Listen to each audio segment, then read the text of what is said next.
It's 1898, and you're taking part in excavations in Sakara. This place, not far away from Cairo, is full of ancient tombs and pyramids. You're in your Indiana Jones mood and hope to find something really phenomenal to become famous. Gold, manuscripts, treasure maps, mummies of famous pharaohs. Wait, a wooden bird? You're really disappointed as it looks like a regular toy. An old one, but still.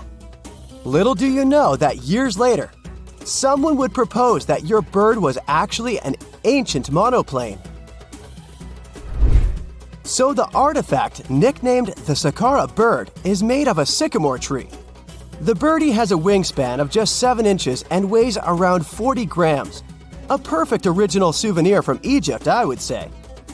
It's over 2,000 years old and looks pretty plain, without any carvings of feathers or other intricate ornaments. It has a beak and eyes, though, which makes our find look like a hawk, the emblem of the deity Horus. Its tail is rather unusual as it's squared, looks weirdly upright, and it seems like the sunken part of it was the place for a now missing piece. Humans love solving a good mystery, so there have been several attempts to explain the use of the birdie. First, quite simply, is that it was a ceremonial object. The second idea is that it was a toy for a child from some well-off family. It could have been some sort of boomerang, which was a popular concept in ancient Egypt. Then there was a theory that the bird had been used as a weather vane. But this one has been debunked as the figure doesn't have any holes or markings, except for the one made at the museum in Cairo to fix the exhibit on a stick. So there was no way to hang it in the past. Almost a century after the bird was found, Egyptologist Dr. Khalil Masiha proposed a new theory that it could have been a model of a monoplane. He believed the bird was missing a horizontal tailplane. Otherwise, it had its wings set at a right angle, similar to that of modern planes. It could have worked to generate the aerodynamic lift necessary for flights. Dr. Masiha also claimed that it was common at that time to place miniature models of technological inventions in tombs. So, did the ancient Egyptians really invent the plane in 200 BCE? That would make the Wright brothers, who are considered the inventors of aviation, really upset. They made one of their first flights only in 1903. There's just one way to know for sure, and that is to test the model. But you know, the ancient museum in Cairo would unlikely let one of their cherished exhibits fly around like a toy. That's why glider designer Martin Gregory built a similar model, this time of balsa wood, and concluded that even with the missing tailplane, the plane wasn't much of a flyer. Case solved? Not really. This didn't sound convincing enough to the History Channel, so they invited an aerodynamics expert to build another replica of the bird. He tested it in weather conditions similar to those in Egypt and was impressed with the little plane's abilities. So, if they did invent the prototype of a plane back in the times of pharaohs, it would be a good example of an oupart. That's an out-of-place artifact, an object that's way ahead of its time in terms of technology or history.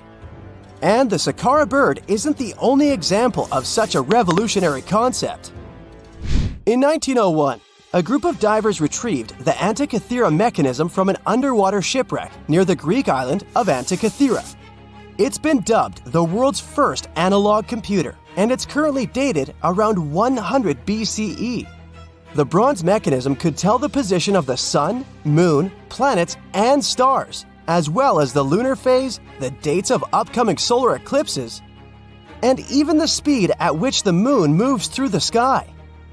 No one's sure who used it and how or where it was made, but it's obvious that it's extremely precise and way too advanced for its time. The first flushing toilets in the world were invented in the middle of the 20th century. Just kidding. The ancient Minoans on the Mediterranean island of Crete and the Indus Valley civilization both came up with this brilliant invention at the same time, around 4,000 years ago. The plumbing and sanitation were so well done that no one managed to design anything better until 2,000 years later. One ancient Minoan lavatory was discovered at the Palace of Knossos. It looks like it had a wooden seat set over a tunnel that directed water from a rooftop reservoir to an underground sewer. Other varieties got water from jugs. Only the super rich people could afford all this glory. So if you wanted to shop for real estate back then, the flushing toilet would be a telltale sign you were in the rich neighborhood. Automated doors became a cool, seemingly new invention back in 1931. But the technology behind them is actually much older. Think the 1st century CE old. Mathematician and engineer Heron of Alexandria came up with a hydraulic system to open and close temple doors. To bring it into action, you need to light a fire to produce heat. There was a brass pot under the fire, half filled with water. The inventor connected the brass pot to containers that acted as weights. When the fire was burning, the water moved into the containers. They went down and pulled the ropes. It was nothing like a supermarket door that opens in front of you before you even have time to think. Heron's door took hours to open, and there was no way to stop the process. That's why they only opened the doors once a day before people entered the temple, to add some mysticism at the temple during ceremonies. Spooky. Looks like the first ever battery was invented in Baghdad around 2,000 years ago. A German archaeologist found this oval-shaped clay jar in 1938. Scientists are still not sure what purpose it served and who exactly invented it. There is a theory that it was used for electroplating objects with precious metals. When they filled it with a weak acid like vinegar, the battery produced around 1 volt of electricity. Another theory says it was a vessel for sacred scrolls. Would you like to buy contact lenses designed by Leonardo da Vinci himself? In 1508, he invented a glass lens with a funnel on one side. You were supposed to wear it with water inside to improve your vision. Sounds a bit uncomfortable, doesn't it? So, around a century later, French scientist René Descartes decided to improve the idea and make the cornea contact the future lenses. Contacts because they contact your eyes, get it? The glass tube with liquid did help improve vision, but blinking was sadly impossible. 2.5 centuries later, new technologies in the glass industry let scientists design contacts that would fit in the eye and even let the wearer blink. Thanks, guys! Still, those lenses were made of heavy blown glass and didn't let the eye breathe. About 50 years later, contacts became plastic, lightweight, unbreakable, and scratch-resistant, but still covering the entire eye. And then, in 1948, an English optical technician accidentally sanded down a plastic lens and figured out they'd still be in place even if they covered only the cornea. Imagine you're living in 19th century London and need to send a message to New York. It would have taken about 10 days to get there by ship. So when delivery time went from days to hours in 1858, it was a true sensation. The first message was sent by Queen Victoria herself. It was all made possible thanks to the Transatlantic telegraph cable, running under the ocean. Sadly, the new cool invention only lasted a few weeks. It took years to bring it back to life. Listen to this. Neanderthal fiber technology. Nope, I'm not joking. The concept is real. In 2020, a team of scientists published a paper that redefined the way we saw our closest ancestors. A find in France changed archaeology forever, and it wasn't the first time something like this had happened. But let me start from the beginning. Neanderthals. For a long time, they fit the image of the typical cavemen. If you are now thinking of someone like Fred Flintstone, you wouldn't be much wrong. What was the reason behind this stereotype? When did we start believing that Neanderthals were not the brightest tools in the shed of evolution? In comes William King, a 19th century British geologist. He was the man who named the Neanderthals. Based on the bones King found, The scientists declared the species not intelligent, and this image stuck with the Neanderthals for centuries to come. But a piece of string, just a quarter of an inch long, changed everything. A small, dry river valley, Abri du Maras, was the place of the great find. Archaeologists unearthed a cord fragment next to a stone tool. Such twisted fibers could have been used for everything from making clothes to fishing nets. In prehistory, this was some advanced tech, and the Neanderthals seemed to have mastered it. Scientists already knew that these early humans made tar from birch bark, and that they produced shell beads. There's even evidence of Neanderthal art. They were definitely not primitive. The string section and similar finds are changing the way we perceive our ancestors. The world of archaeology is constantly changing. Take the pyramids in Egypt, for example. Turns out, they weren't really built by an army of people who the pharaoh made work until they passed out. Herodotus, the famous Greek historian, was the man who started the confusion. He claimed, in 500 BCE, that 100,000 men took part in the construction of the Great Pyramid in Giza. He made no mention of who they were and why they were building the pyramids. That's how the myth started. Huge stone slabs pulled by humans, driven by a foreman with a whip. But Egyptologists would beg to differ. Those are the scientists who study ancient Egypt's culture. Fairly recently, they uncovered a workers' village that told a different tale. Yes, there was evidence of hard work on the workers' bones, but the construction industry is demanding even today. It took almost 6 years for 12,000 workers to complete the world's tallest building, Burj Khalifa.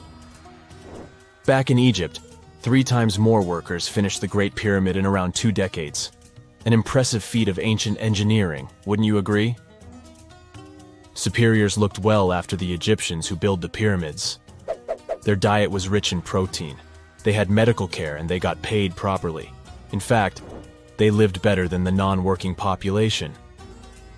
And they lived with their families near the construction site. Archaeologists know all this because they unearthed bakeries and dormitories with bread jars and other goodies. Looks like the pharaohs were okay employers after all, and the job market wasn't that terrible. They also kept detailed papyrus records of the build and hieroglyphs. You and I wouldn't stand a chance of reading these letters that resemble images. Egyptologists had the same problem. For over a millennium, no one had used this type of font.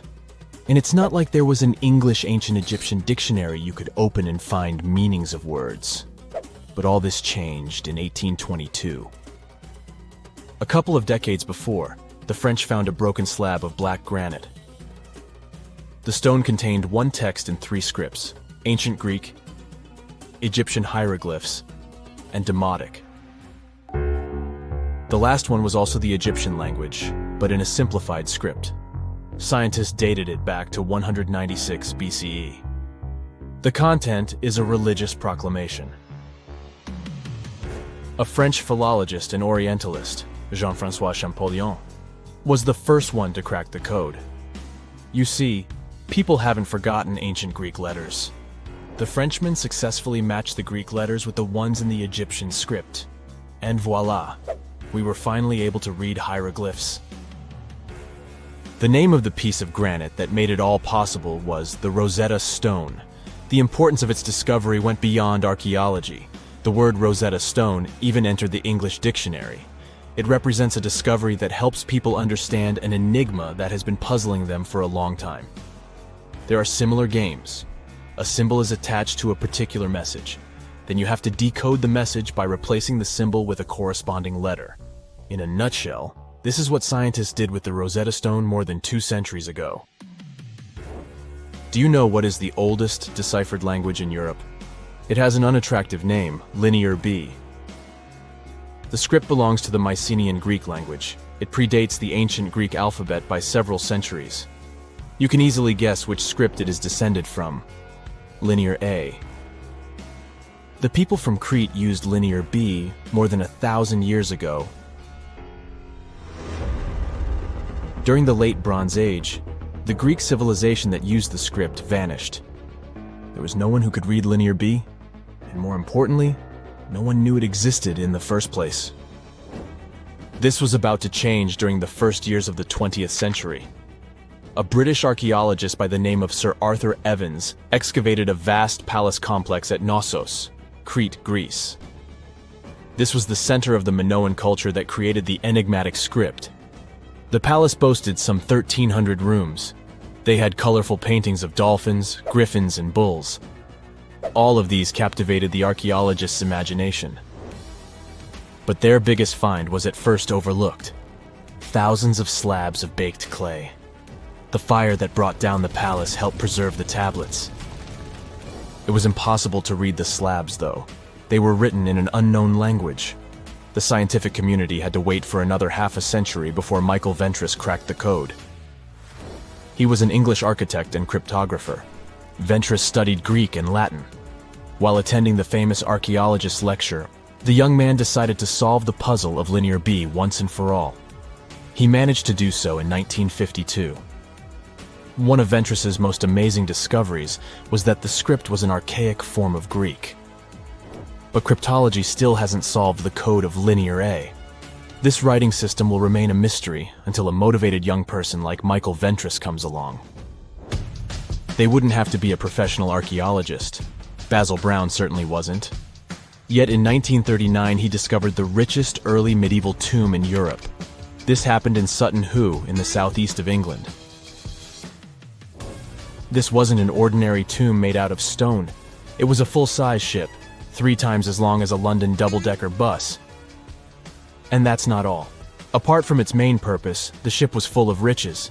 Deluxe hanging bowls, feasting vessels, gold and dress accessories, and luxurious textiles were just some of the treasures found. Archaeologists were also amazed by the silverware from distant Byzantium. You probably know this city as Istanbul, Turkey. Even in our age, it's several days' drive from Sutton Hoo. Just imagine how much time and money it cost to import a silver plate in the 7th century. That's when the ship went down, according to archaeologists. The English couldn't have done it. At that time, there was no England. The people living in the British Isles at the time were the Anglo-Saxons. Perhaps the ship from the grassy mounds in Suffolk belonged to one of their kings? We will never know. The local acidic soil did away with any possible evidence, or no one laid there in the first place. It could have been a cenotaph, which is a monument constructed to honor an important person. The archaeologists still don't have a definite answer. But what they have found at Sutton Hoo shed light on the Dark Ages. Before the discovery of the ship, they knew little about what had been going on in Britain after the Romans left. Now, the image of the early Anglo-Saxon society was much clearer. Perhaps the English soil will be the site of the next great breakthrough in archaeology. Wow! Scientists have found a lost city beneath Egypt's pyramids.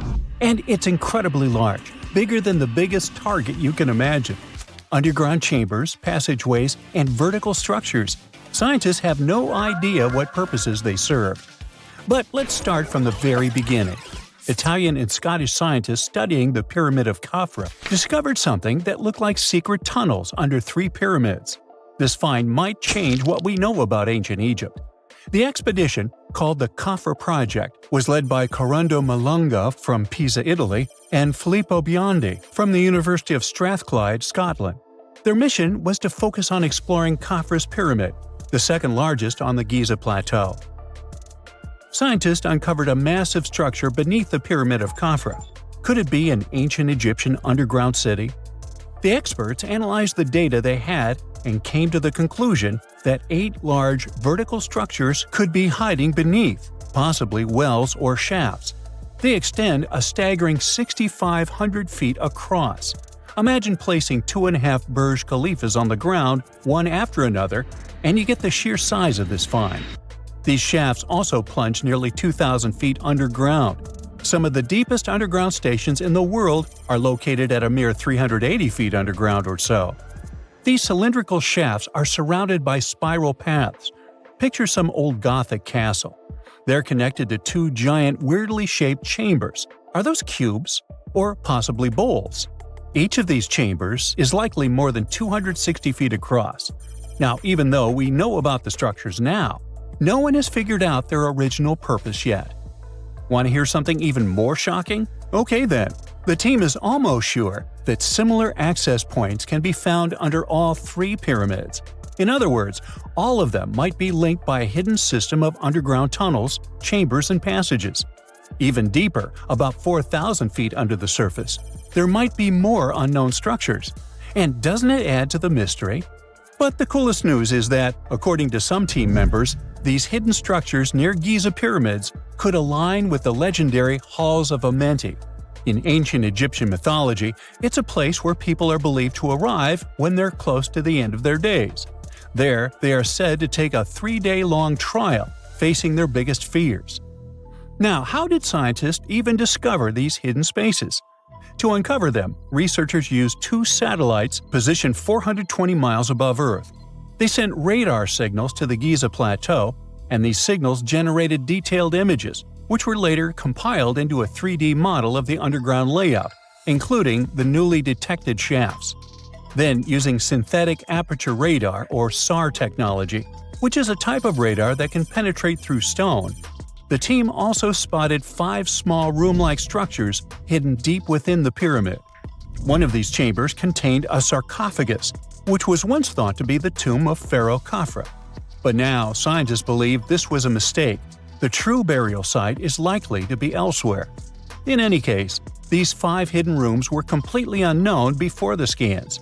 They seem to be arranged in the center of the pyramid and are linked to underground pathways leading somewhere below the structure. There's an opinion that these tunnels could lead to more hidden chambers and wells. Some of them might be around 4,500 years old. Wow, what if they help us solve ancient civilization mysteries? Preliminary data suggests that all this underground space can be much more than a few empty chambers. There might be many more hidden structures near the Giza pyramids. How come? Well, the thing is, the structure appears to include hollowed-out sections with spiral pathways leading even deeper underground. Refining the images hinting at this could reveal an extensive subterranean network. It might be a whole city hidden under the surface.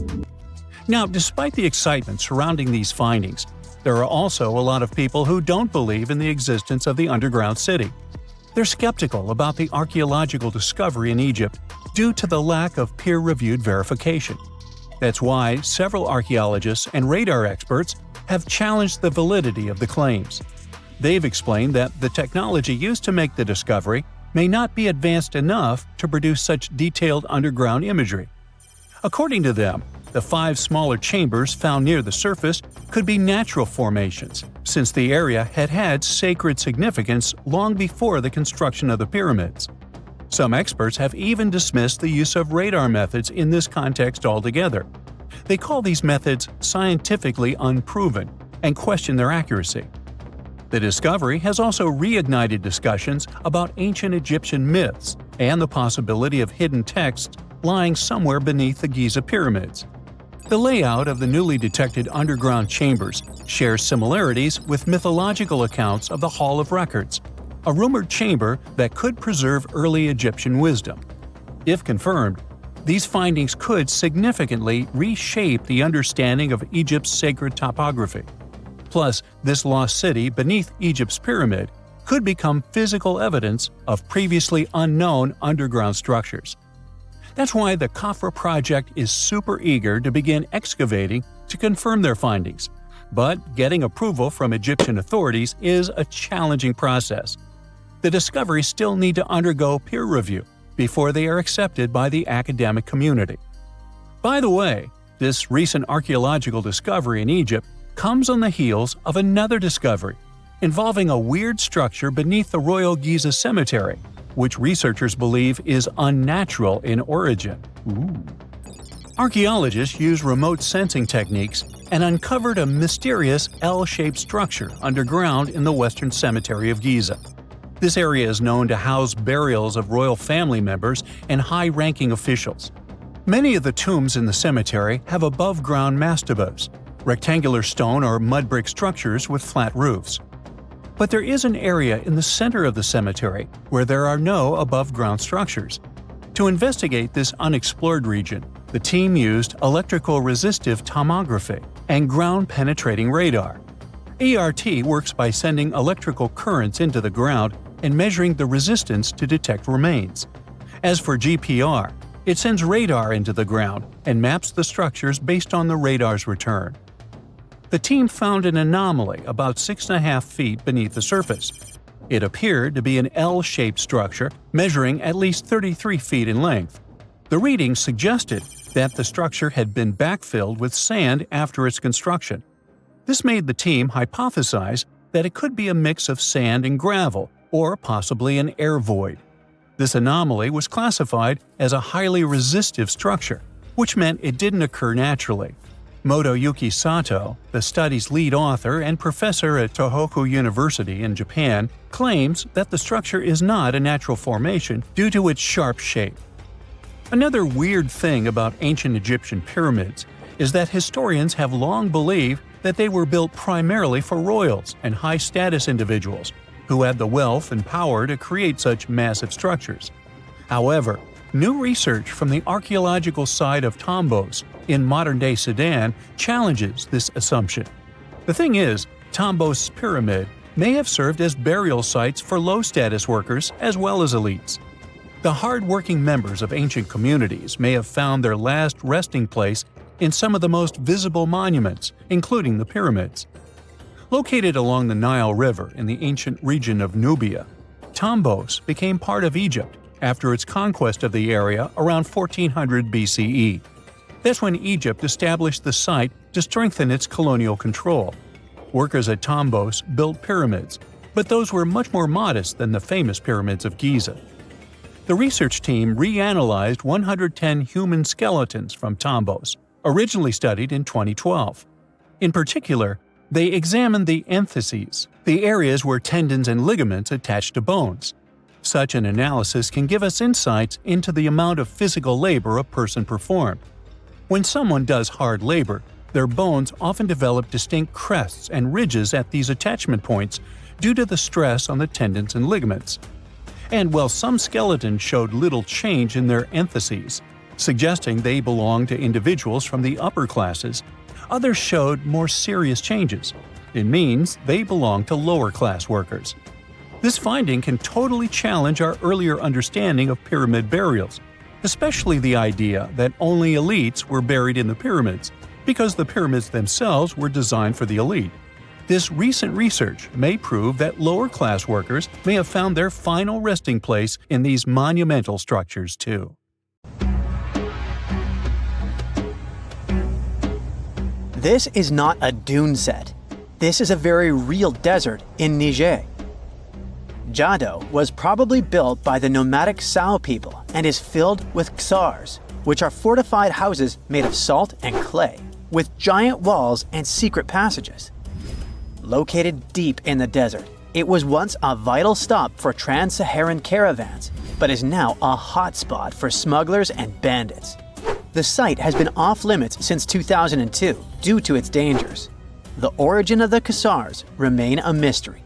No archaeological studies have been conducted, leaving many questions unanswered. Even today, shifting sands reveal and conceal parts of these ancient ruins, fueling local speculation about what might still be hidden beneath the desert. Speaking of connective tunnels, scientists were blown away by the discovery of lava tubes in Saudi Arabia. These underground passages form when molten lava cools down. Researchers believe that ancient nomadic groups may have utilized these tunnels to survive the super harsh desert climates. While excavating the tunnels, archaeologists uncovered artifacts, rock art, and skeletal remains. The art and animal bones show that the people who used the tunnels were probably sheep and goat herders. They're still piecing together whether these groups lived in the tunnels for extended periods or just used them as temporary shelters. The Great Pyramid of Giza has been standing for thousands of years, but it's still hiding secrets. Using special scanning technology, scientists found two hidden structures under an ancient burial ground. The first is a shallow L-shaped structure, and below it is a much larger space that could be a final resting place or a chamber. The smaller structure was filled with sand on purpose, while the deeper one might be an empty chamber. Experts believe the two are connected, possibly as an entrance leading to a secret chamber. This is big news because it might give us some more insight into who built the pyramids and why. The world is full of ancient writing, but some messages refuse to give up their secrets, like the mystery of the Bash Plemy tablet. This unusual stone, pulled from a lake in Georgia, is covered in symbols no one can read. Even with modern technology, experts are completely stumped. The tablet is about the size of a book, with 60 symbols carefully carved into its surface, but 39 of them don't match any known language. Some resemble scripts from ancient civilizations in the Middle East, India, and Egypt, but none are an exact match. To make things even trickier, part of the tablet is broken off, meaning a piece of the puzzle is missing forever. To rule out a hoax, scientists studied the tablet closely. They confirmed it's made of vesicular basalt, an extremely tough local rock. Whoever carved these symbols must have been really skilled. Based on similar archaeological finds, experts believe the tablet could date back thousands of years, possibly to the late Bronze or early Iron Age. Some symbols repeat, which could mean they're numbers. Maybe it's an inventory list, a record of battles, or even an offering to the deities. Until someone cracks the code, the Bash Plemy tablet remains an unsolved mystery from the depths of history. Experts are still stumped with what this Minoan disk might mean. The Phaistos disk is one of the most mysterious finds from the Minoan civilization. This 6-inch clay object, discovered in 1908, has strange spiral markings that no one has fully decoded yet.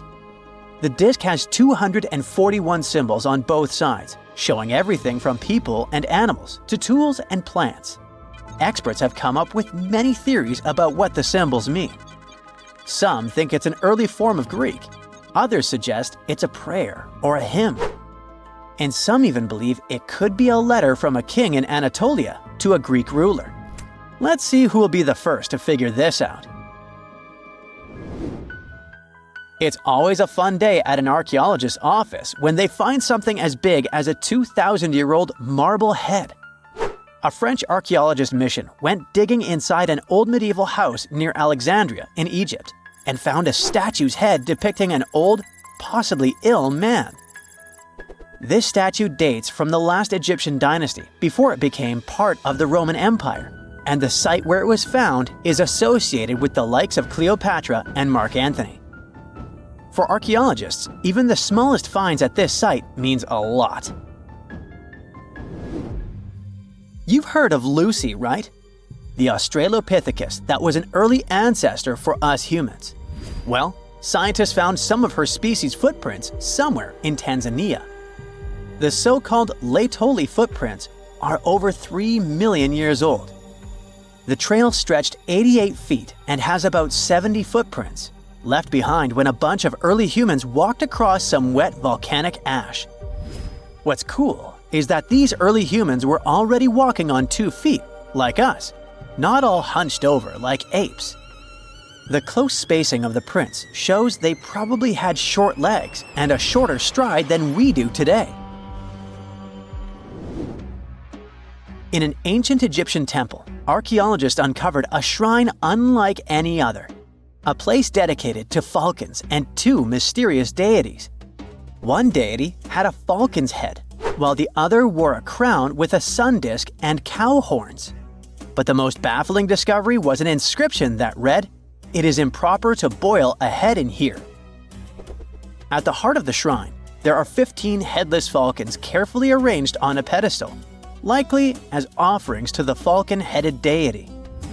One theory suggests the birds were boiled first, perhaps to pluck their feathers, before being placed in the shrine, following the strange rule carved into stone.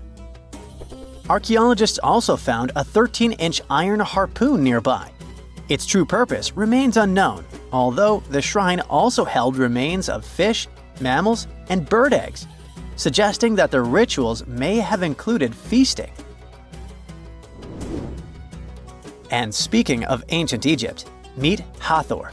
Scientists named her after the ancient Egyptian deity of motherhood, music, and singing. This wooden statue, housed at the Metropolitan Museum of Art, was thought to be just a beautiful artifact until a surprising secret was uncovered.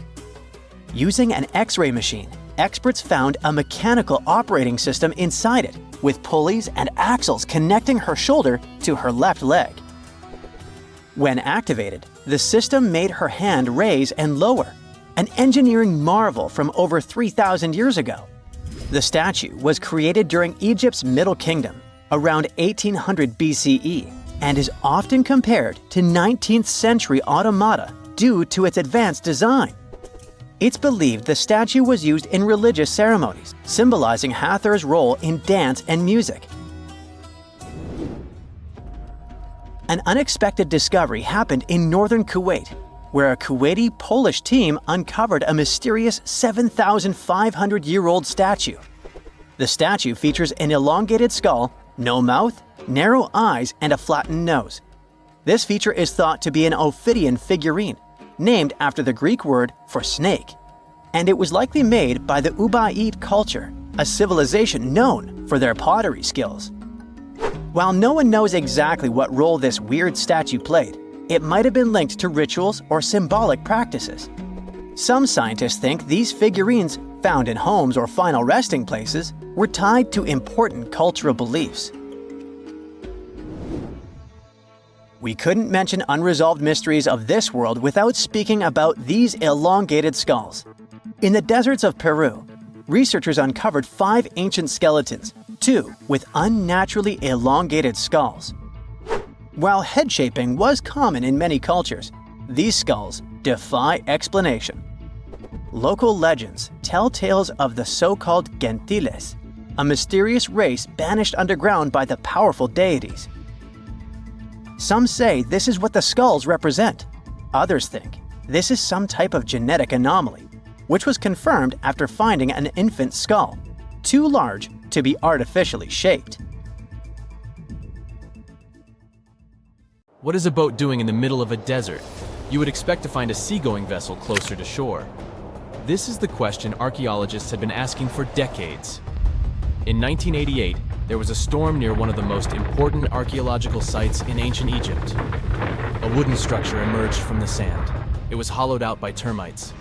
Scientists were determined to solve its mystery. In 2000, they began excavating the site near Abydos, Abydos.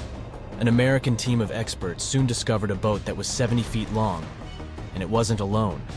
In total, there were 14 boats neatly resting next to each other. It was impossible to completely dig out the boats because of their poor condition. Luckily, the wood was preserved enough to get a sample. Analyses revealed that the boats were around 5,000 years old, the oldest fleet in human history to this date. The time of their construction predates the pyramids at Giza by half a millennium. Each ship of the fleet rested in a vault that matched its dimensions. The room was roughly a third of the size of a tennis court. It had mud brick walls that featured more than 120 drawings of boats. Ancient Egyptians incised them on whitewashed walls that were excellently preserved. Scientists have known about these mysterious chambers for well over a century. 1901, 1902. A British archaeologist, Arthur Weigel, stumbled upon a strange structure west of the River Nile. His team caught a glimpse of the interior walls. Sadly, a section of the roof collapsed, so they had to call off further exploration. Researchers abandoned the site, but its location remained on the maps. The boat's position first led scientists to think that they rested on a bank of the mighty Nile. But there was a problem with this theory. Today, the river flows almost 7 miles west of Abydos. Further studies of the surrounding terrain showed the Nile didn't change its course throughout history. Also, if the boats floated near a dock, they would be in unstable positions. The 14 vessels at Abydos were perfectly parallel to each other. There was only one conclusion possible. Someone had deliberately placed them like that. They must have gone through a lot of effort. Each boat had enough room for up to 30 rowers. These vessels could really float. They weren't models, but scholars still don't know if they actually sailed any body of water in ancient Egypt. This doesn't diminish the importance of the find. Previously, archaeologists found only small-scale models. In King Tut's tomb alone, there were 35 boat models. For a long time, these figurines were the only clues as to how ancient Egyptian vessels looked like. The boat's design confirms that they were the real deal. They are the earliest surviving examples of something called built boats. Ancient people constructed primitive vessels by hollowing out large tree trunks. The alternative was reed that was tied together to form a raft. The boats at Abydos had planks tied together. This was a major breakthrough in shipbuilding. During their lifetime, the boats must have seemed impressive. Timber was a valuable commodity at the time. There was no wood in the desert. Cedar had to be imported from Lebanon. The only person who could afford such luxury was the pharaoh. Studying the area around the ancient fleet provided more answers. Scientists discovered a mud brick structure where Egyptians worshipped the pharaoh. Its approximate date of construction matches that of the wooden boats. The same bricks out of which this building was made were used to encase the fleet. At the time of their construction, the rooms they were stored in had a ceiling. That's the section that archaeologists stumbled upon in the early 20th century. Just like mummies and coffins, these marvelous ships rested inside splendid vaults. The exterior of these rooms was also impressive. The outer walls originally had a plaster of white limestone. It reflected sunlight. In the desert sun, the structure housing the boats must have shone from miles away. Ancient Egyptian builders used the same technique to cover the pyramids 500 years later. Today, their surface looks jagged, but it wasn't always like this. When they were constructed, the pyramids had a top layer of fine white limestone. Their surface was smooth and it gleamed in the sunlight. Instead of stairs, the outer layer of the pyramids was more of a sleek ramp. Archaeologists were left with one final question. Which pharaoh owned the fleet?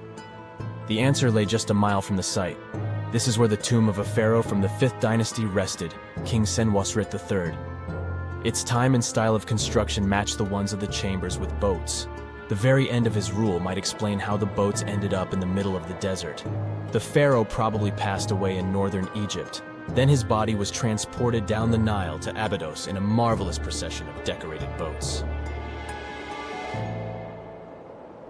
The vessels were later lowered to chambers near the final resting place of their owner. This had a symbolic meaning. In the ancient Egyptians' belief system, ships played a key role. Their supreme deity was Ra. He traveled through the sky during the day in the form of the sun. At nighttime, he sailed through the netherworld in a solar boat. The pharaoh identified himself with Ra. That's why he needed boats in the afterlife. That was the only way to regenerate himself. Just as the sun rises every day above the horizon. This belief existed for thousands of years. The more famous Pharaoh Khufu also had a ship. Scientists found it in 1954 next to his pyramid at Giza. It is some 4 centuries younger than the fleet at Abydos, but Khufu's ship was almost 2 times longer. The Great Pyramid of Giza and King Tut's tomb are some of the most famous archaeological finds in Egypt. But there are many more secrets hiding beneath the endless sands of the Sahara Desert. Recently, 2020, archaeologists found a lost city there. They have labeled it as the most important discovery since King Tut's tomb, 1922. The city of Aten is some 3,000 years old. Historians hope it will give them a unique insight into the everyday life of ancient Egyptians.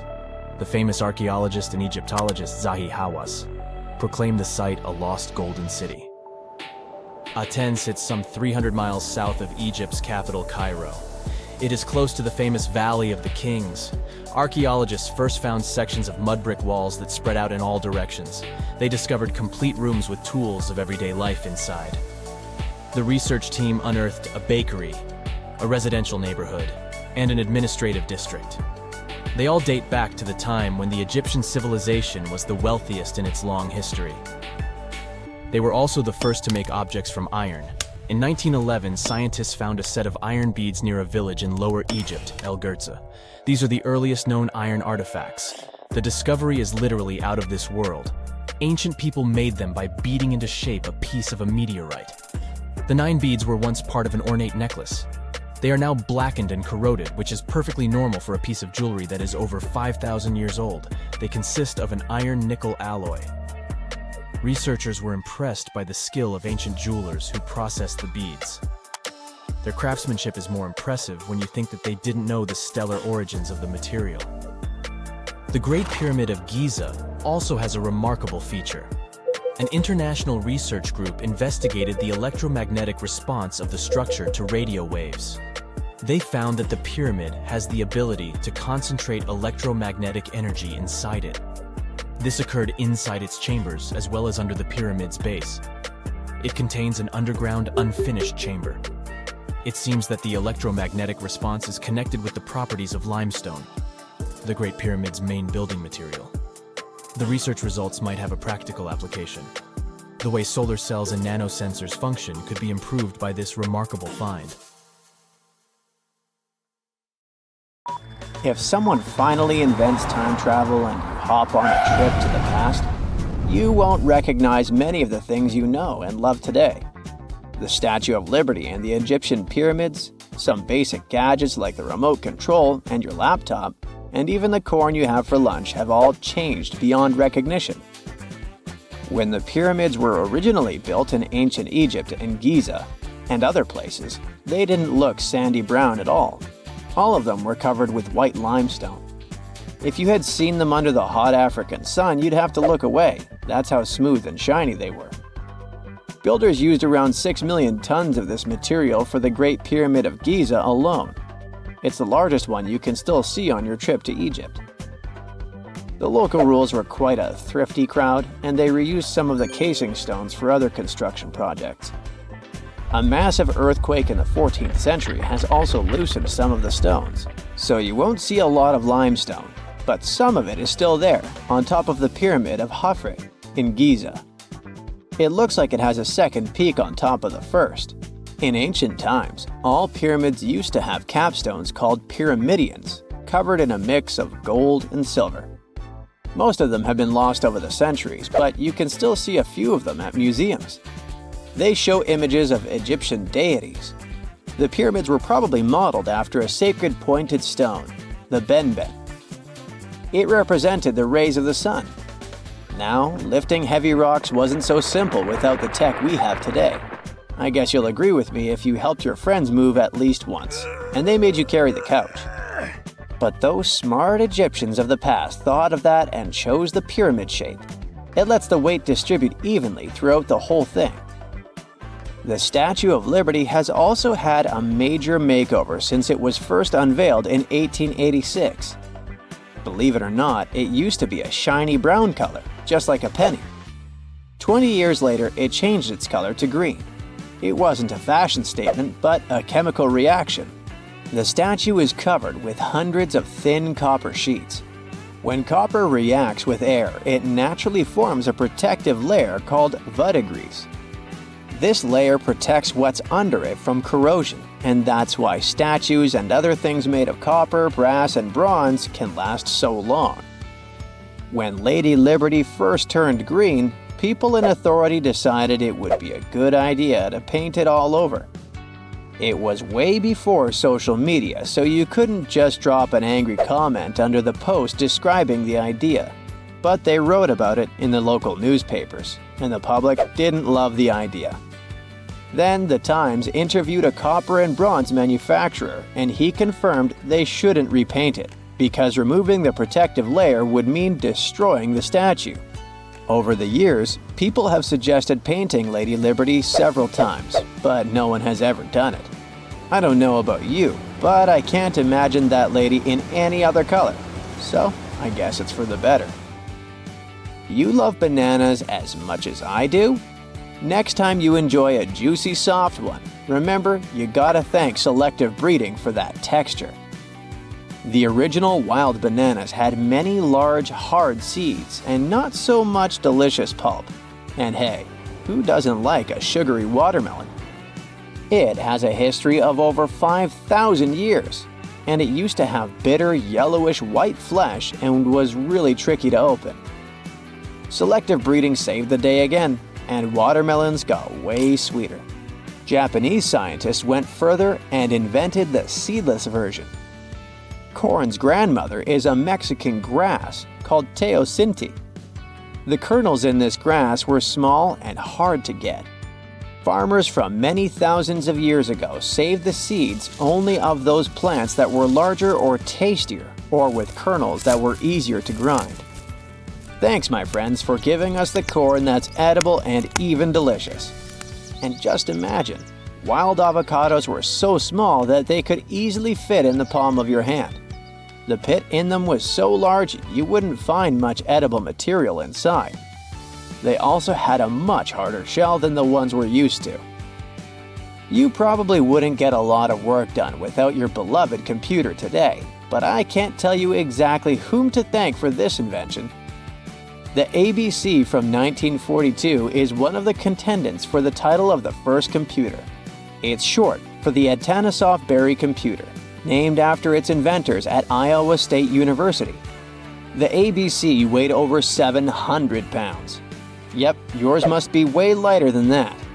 That big boy consisted of around 300 vacuum tubes and had a rotating drum, a little bigger than a paint can, and had small capacitors on it. A capacitor is a gadget that can store an electric charge, like a battery. The ABC could solve problems with up to 29 different variables to help scientists save some time. Like modern computers, it used binary digits, ones and zeros, to represent all numbers and data.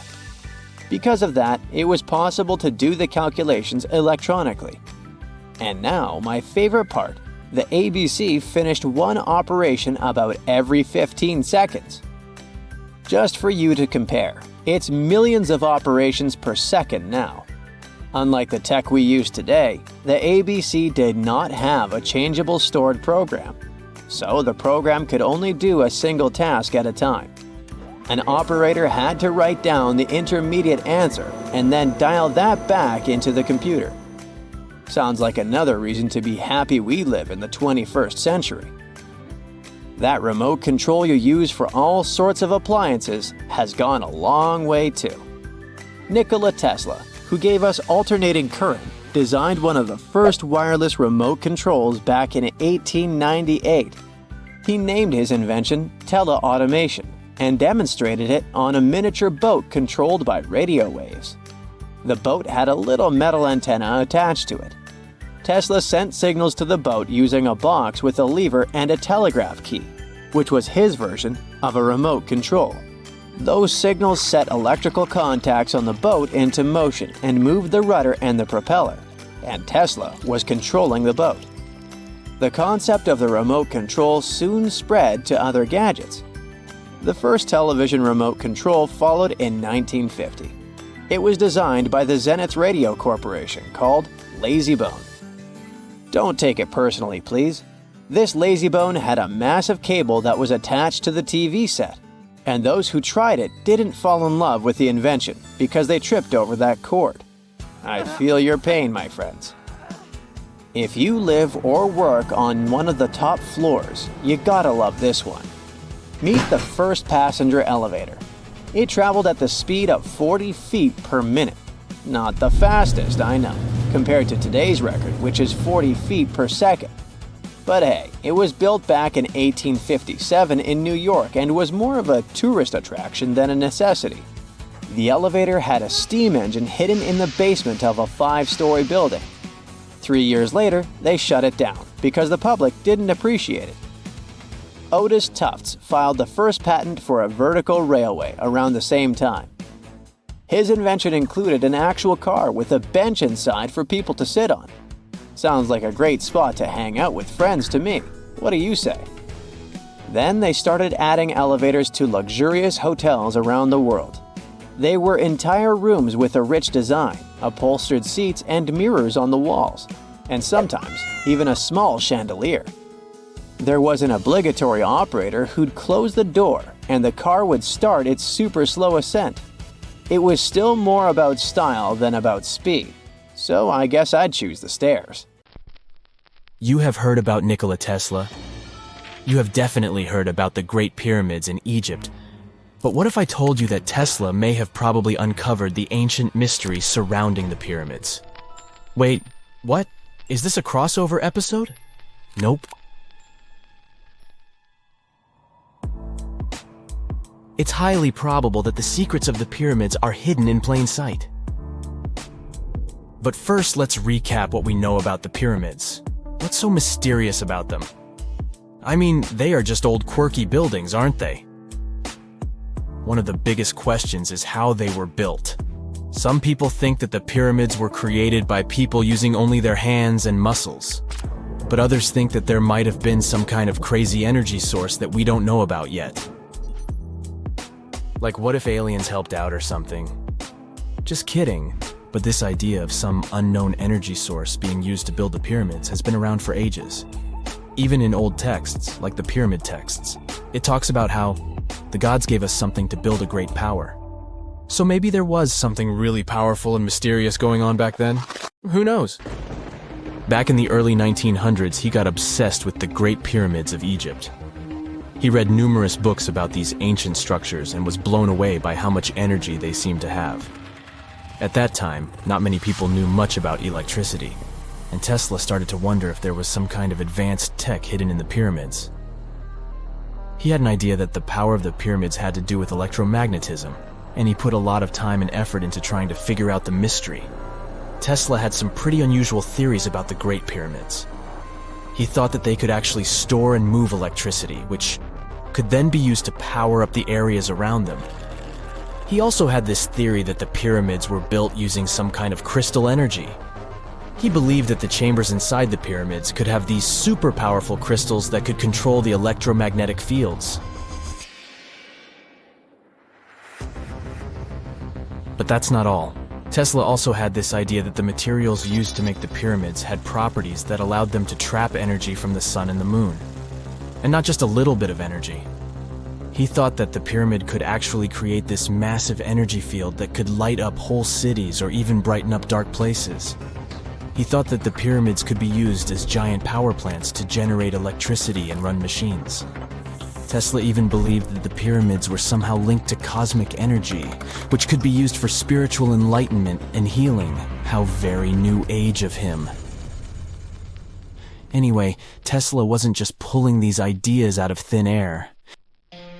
He was seriously into studying everything he could about the pyramids, from ancient artifacts and texts to hieroglyphs and drawings.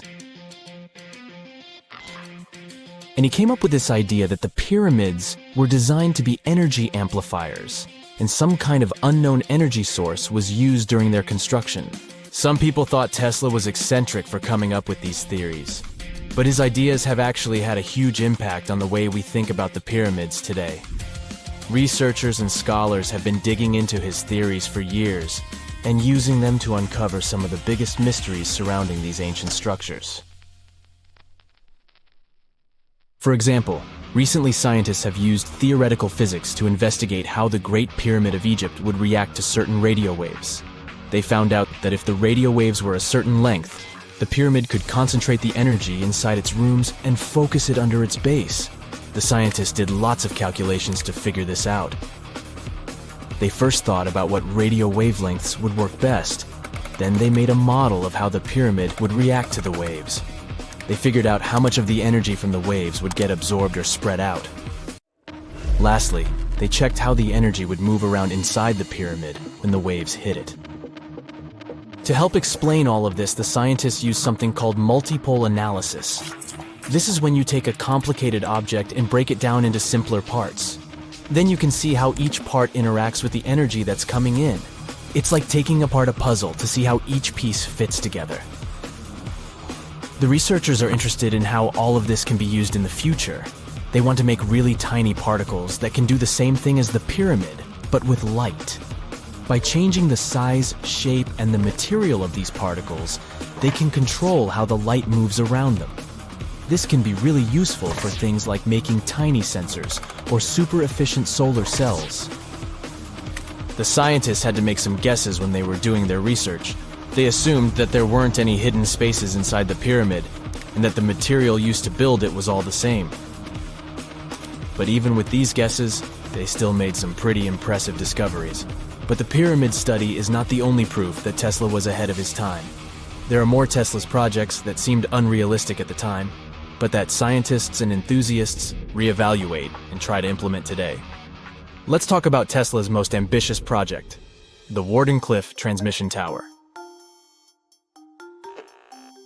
Back in 1900, Tesla was already a big shot when it came to electrical engineering in America.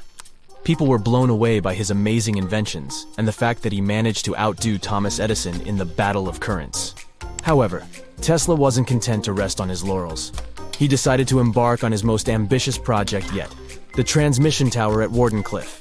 It was built between 1901 and 1905, and it was based on one of Tesla's breakthrough ideas. He had a vision to make the impossible possible by creating a global wireless communication system. It would use Earth itself as a conductor, transmitting music, news, stock market reports, secured military communications, and even facsimile images. Does it sound familiar? Right, it sounds just like the internet that we use today, only without the use of any wires. But Tesla had a much bigger dream in mind: to transmit power wirelessly. He already proved that high-frequency signals could be sent without any wires using his Tesla coil transformers, and this sparked his obsession with wireless energy transmission. His vision was to not only transform the way we communicate, but also to find a way to transfer power currents globally by tapping into the Earth's natural energy. Tesla believed that there was an abundance of free energy all around us that could be used for humanity's benefit. In 1899, he conducted some top-secret experiments and got convinced that it was possible to transmit electrical power through the Earth's upper atmosphere. This is actually how the Wardenclyffe Tower was created.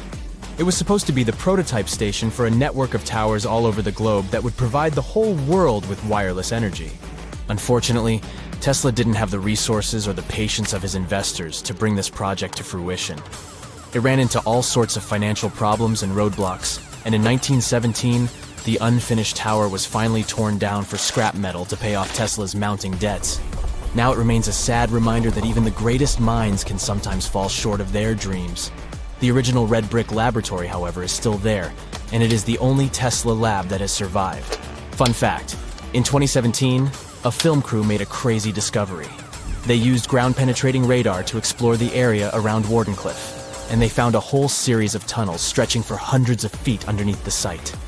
Nobody knows exactly what these tunnels were used for, but people have been speculating for years that they were part of Tesla's grand plan.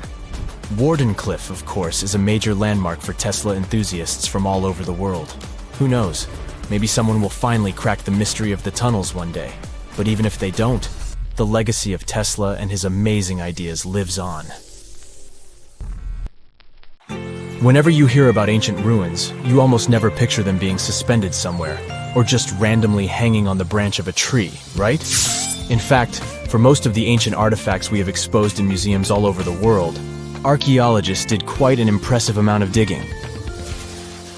You see, buildings have this funny way of fading away over time if not properly taken care of.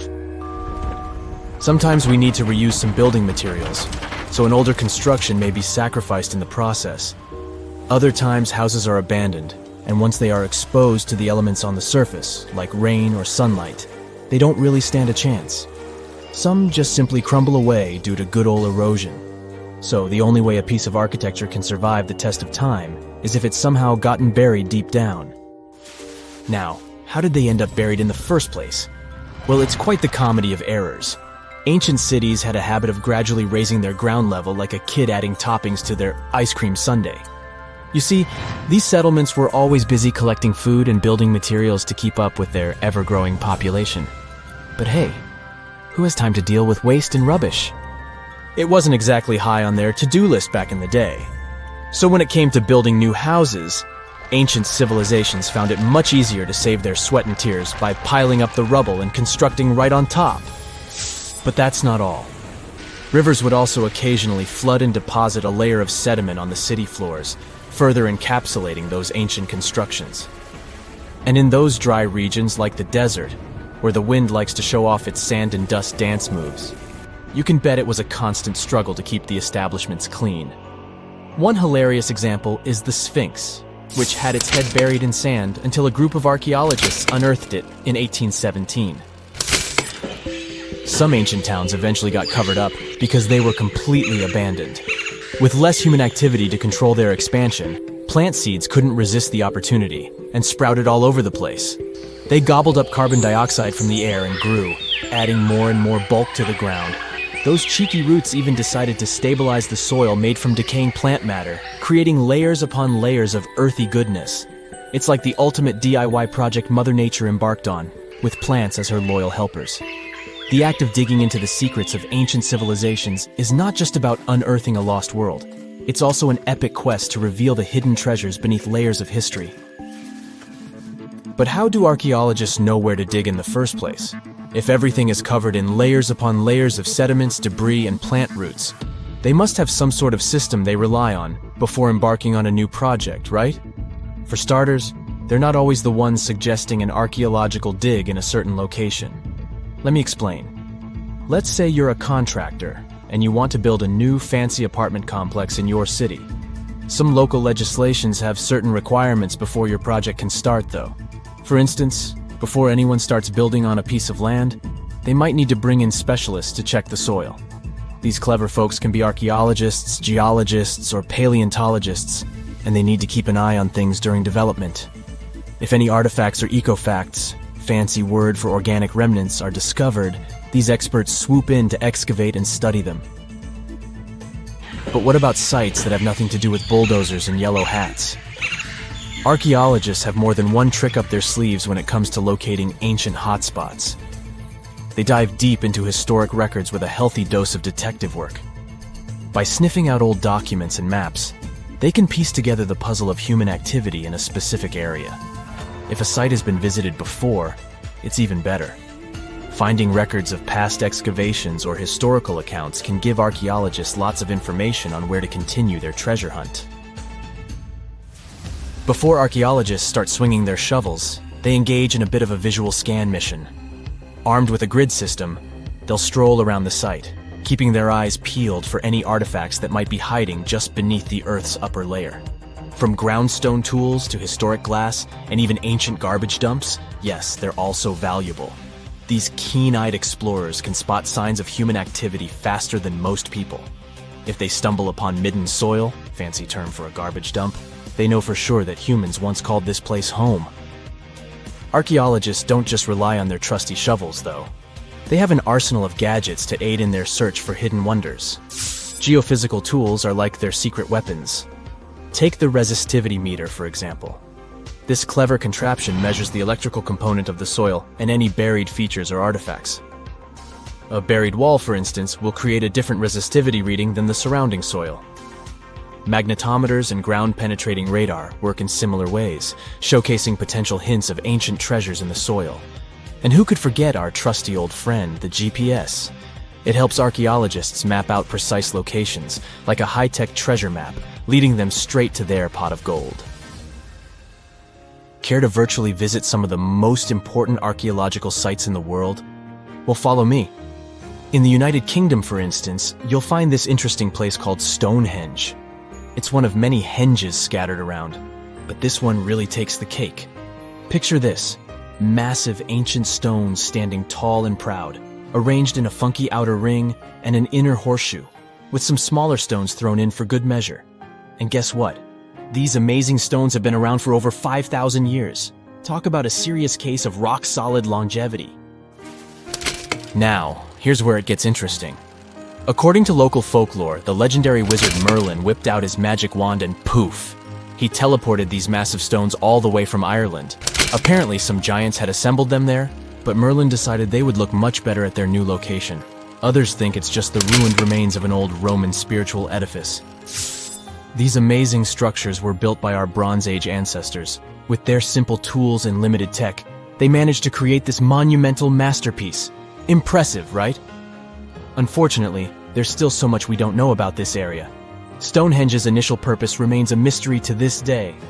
Sure, there are lots of theories, but scientists have yet to agree on the subject. However, we do know that it's perfectly aligned to catch the sunrise during the summer and winter solstices.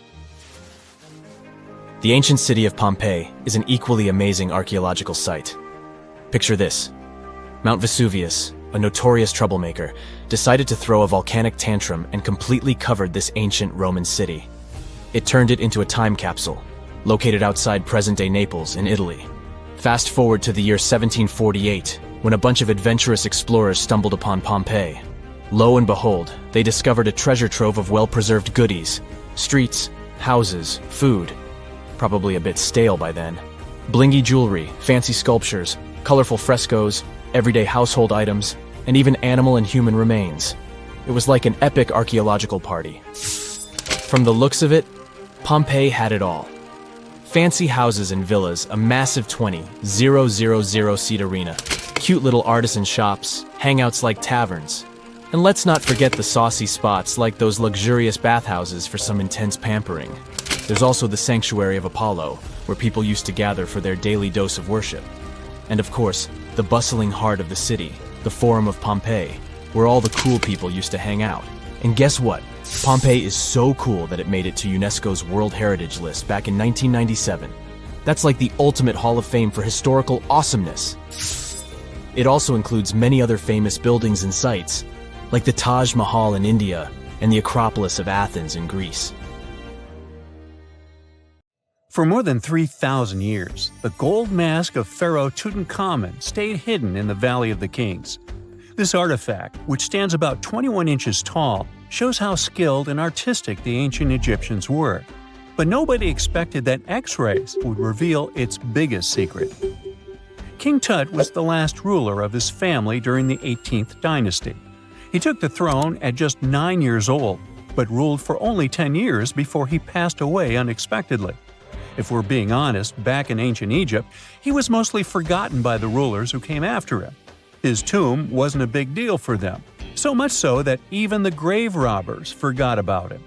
It might sound a bit sad, but the truth is that it was actually great news for us. Since his tomb was practically forgotten, it ended up being perfectly preserved. While the other tombs in the Valley of the Kings were looted, his remained sealed and untouched. So, when it was discovered back in 1922, it had over 5,000 precious objects inside. That made Tutankhamun basically an instant celebrity and one of the best-known pharaohs nowadays.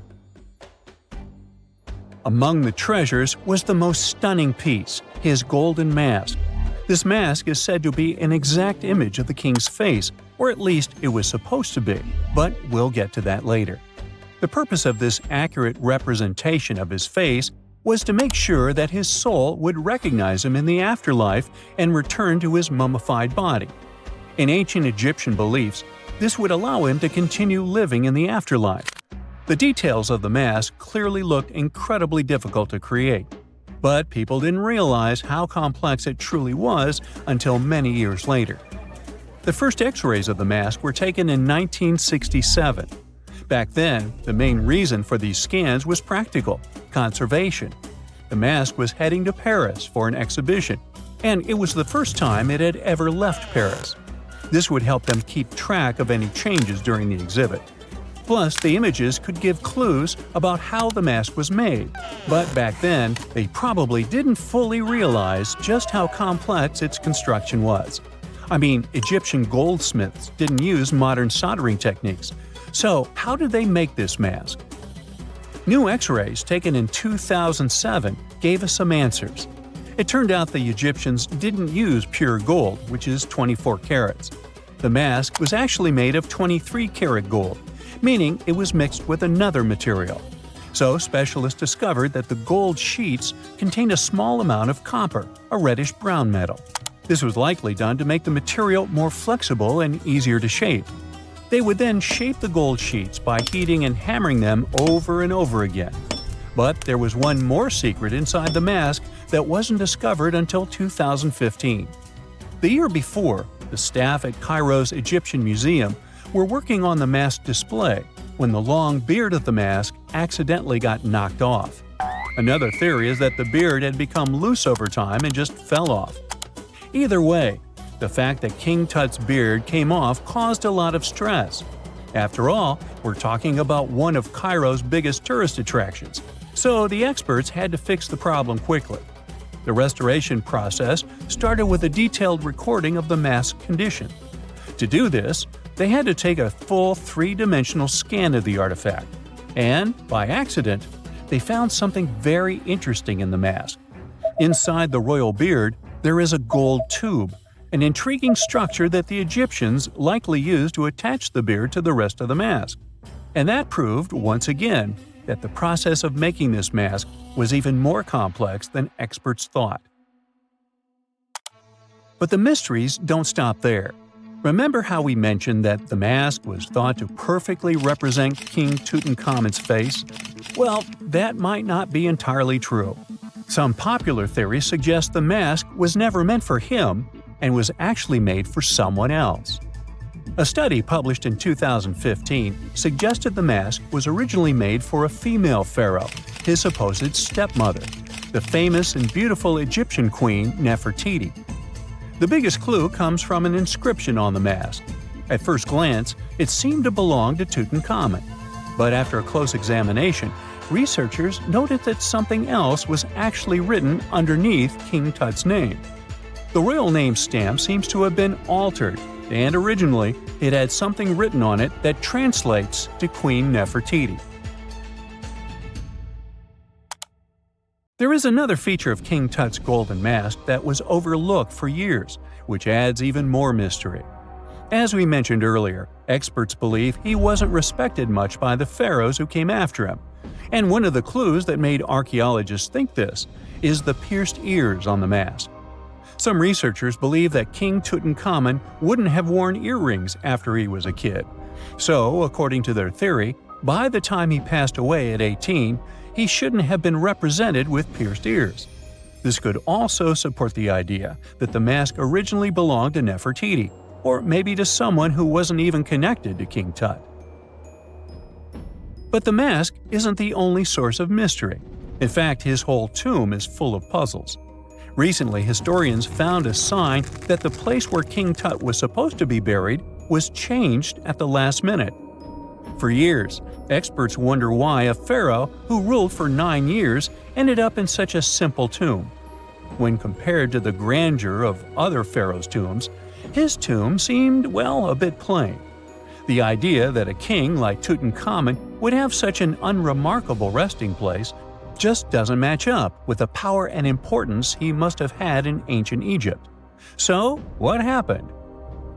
Well, apparently, this might have something to do with his successor, Pharaoh I. After King Tutankhamun passed away, researchers believe that I made sure to erase him from Egypt's history. So, one theory suggests that he was probably behind the quick decision to place King Tut's body in a smaller, less impressive tomb.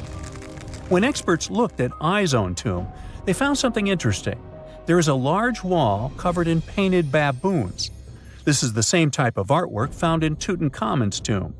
It seems like the same person might have chosen the artwork for both tombs. Now, the design and decoration of the two tombs are almost identical, suggesting there was a shared hand behind both. But there is one key difference. I's tomb is fit for a king. It's much bigger and more impressive, even though the style and artwork are similar to what you see in Tutankhamun's tomb. So the theory suggests that I decided what went into both tombs. Since Tut passed away unexpectedly at a young age, his grand tomb wasn't finished in time. Normally, pharaohs start building their tombs while they're still alive to make sure everything is perfect. But Tut passed away when he was just 18, so there wasn't enough time. I may have taken advantage of the situation, ordering a smaller tomb for Tut and keeping a larger one for himself. Experts believe this theory explains why Tutankhamun's tomb is so simple and how I managed to wipe his memory from history so easily. But in the end, the story of King Tut's mask and tomb is full of mystery and intrigue. Each new discovery sheds more light on what really happened all those years ago. But one thing is for sure, the secrets of ancient Egypt still have much to reveal, and King Tutankhamun will continue to fascinate people for years to come. When you hear the word mummy, you might get a chill down your spine. That's because most of us associate this word with those creepy characters we've seen in some scary movies. But in reality, mummies have helped us understand a lot about ancient civilizations, their rulers, and about how people used to deal with losing their loved ones. The people most famous worldwide for their mummies are the ancient Egyptians. They believed that some sort of existence after passing away was possible, if certain conditions were met. That's why they insisted on preserving the human body through the process of mummification and placing the mummy in a furnished tomb, kind of like giving it a fully functioning apartment of its own. Why did they believe in this? Well, because they were deeply connected to their natural environment for the most part. They saw the natural cycles around them, like how the sun rose every day, followed by the moon, or how new life was always sprouting from plants, even after they had wilted away. They also believed that the powerful spirit Osiris, who represented the cycle of passing away and resurrection, played a role in this process. To prepare for the afterlife, the ancient Egyptians followed certain rituals, like mummification, which involved using materials like honey, resins, and incense to preserve the body. There's no other mummy more popular than that of King Tut. He was a young pharaoh who ruled over 3,000 years ago in Egypt. The problem with discovering ancient royal tombs is that most of such burial sites were previously robbed. People knew ancient rulers had been left with many valuable belongings, so those locations became vulnerable to thieves.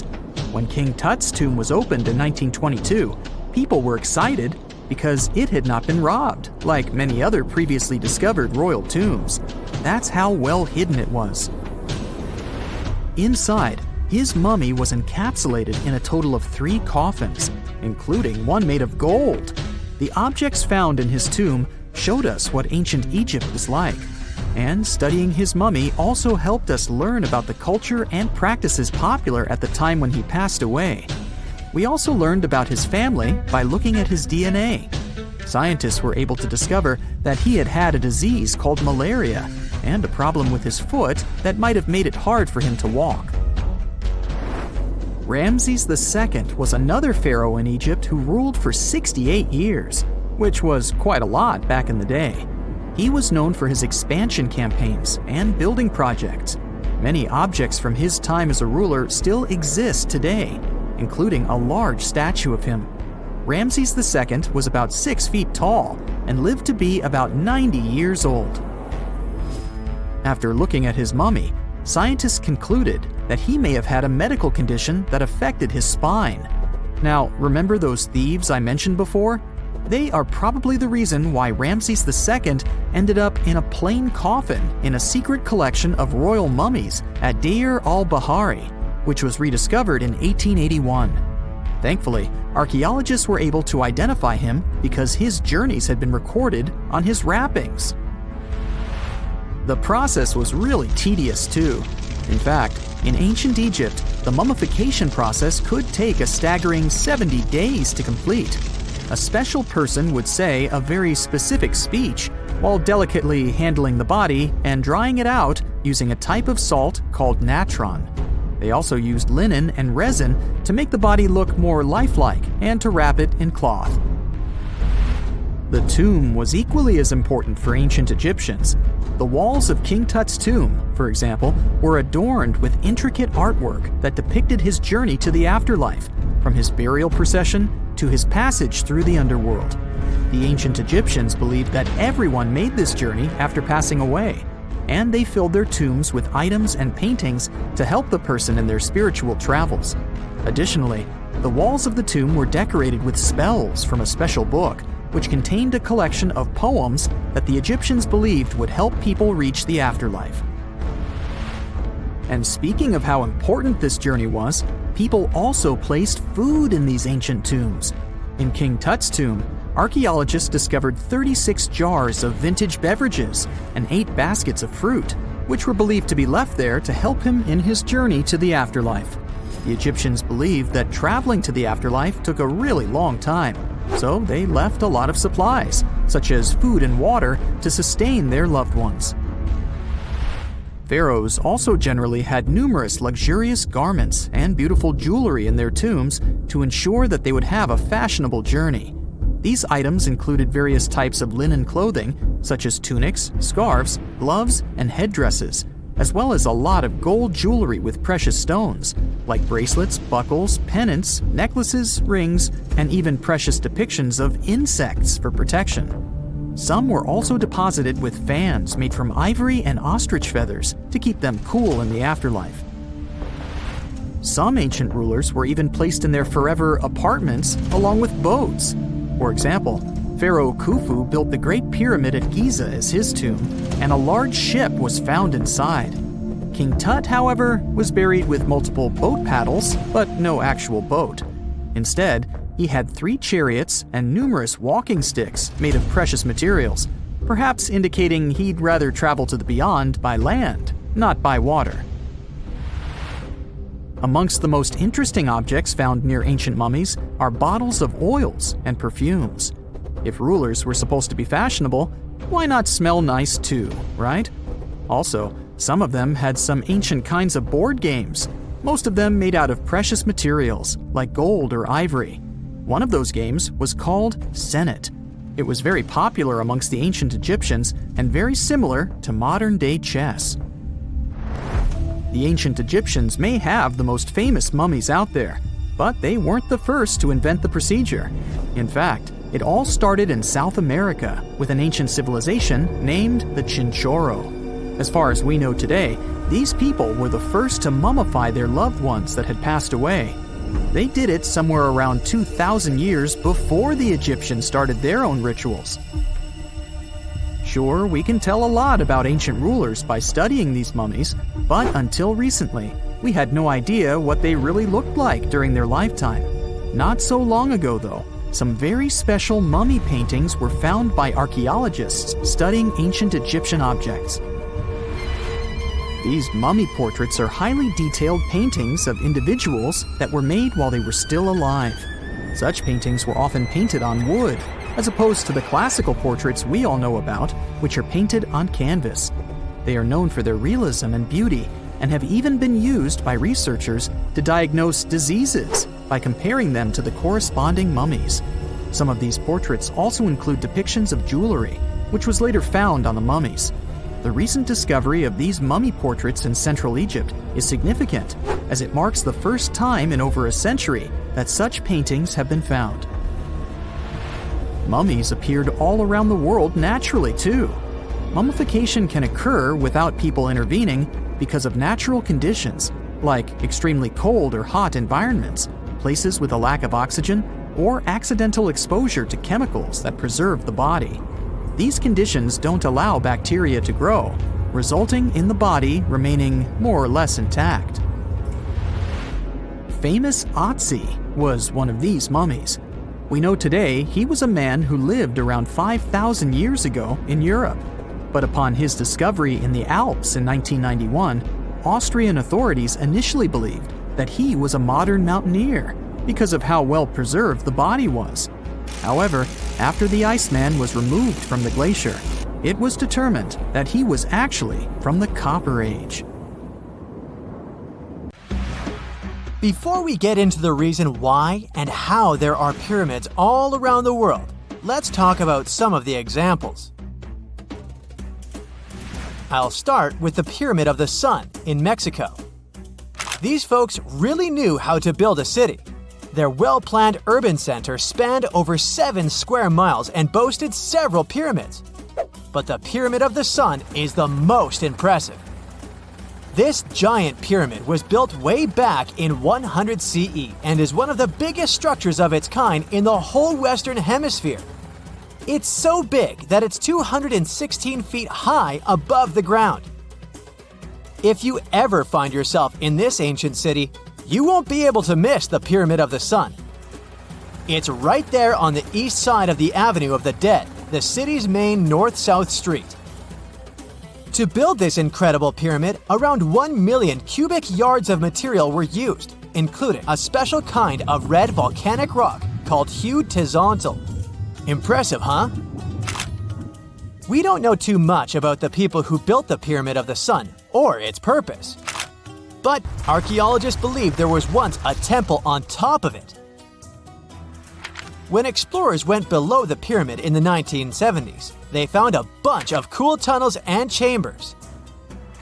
In 2011, they even found a secret stash of clay pots, obsidian pieces, animal bones, human figurines, and a mask. Who knows what other secrets the pyramid is hiding? If you decide to see this one, you must climb the pyramid using the 248 uneven steps on the west side. Watch your step. Sudan got some pyramids too. Nubian pyramids aren't as big as the ones in Egypt, but they still got around 200 of them. These ancient pyramids have been home to the tombs of the pharaohs of the Meroitic kingdom for almost 1,000 years, who ruled Egypt from Nubia to the Mediterranean Sea. The pyramids at Meroe were constructed using granite and reddish sandstone. Oh, and did you know that Sudan has more ancient pyramids than Egypt? The Kushite pyramids depict the indigenous architecture and burial traditions of Nubia's Napata and Meroe kingdoms, which ancient Egypt influenced. Meroe, the burial site of over 40 queens and kings, is the most extensive Nubian pyramid site. The tomb walls depict mummified royals bedecked in jewelry, their wooden caskets containing bows, quivers of arrows, and other artifacts pointing to the Meroitic relationship and trade with Egyptian and Greek civilizations. So if you're looking for some ancient tombs to explore, you may consider skipping the crowds in Egypt and heading on down to Sudan. Let's fly to Iraq to see some more pyramids. Ziggurats have fancy receding layers and tiered temples. Instead of a smooth exterior, it has tiers like a cake. Perfect for all the important work and rituals that went on inside. You can find these towering structures scattered throughout Iraq and Iran, and they're a real testament to the power and skills of the people who built them. One of the biggest and most impressive ziggurats is the ziggurat at Ur.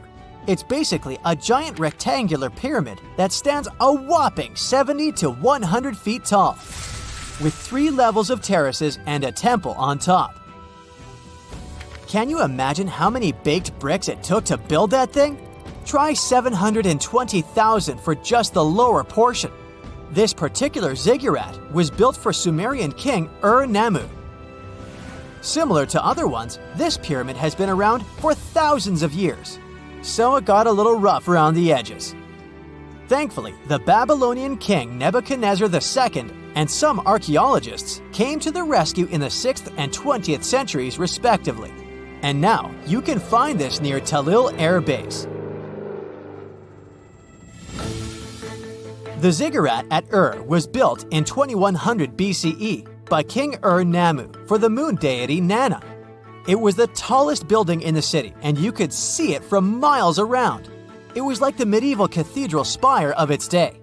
People would come here to bring their agricultural surplus and get their food allotments and seek spiritual nourishment. Sadly, the Nana temple at the top of the ziggurat didn't survive, but we do have some blue glazed bricks that may have been part of its decoration. The lower parts of the ziggurat are pretty amazing though.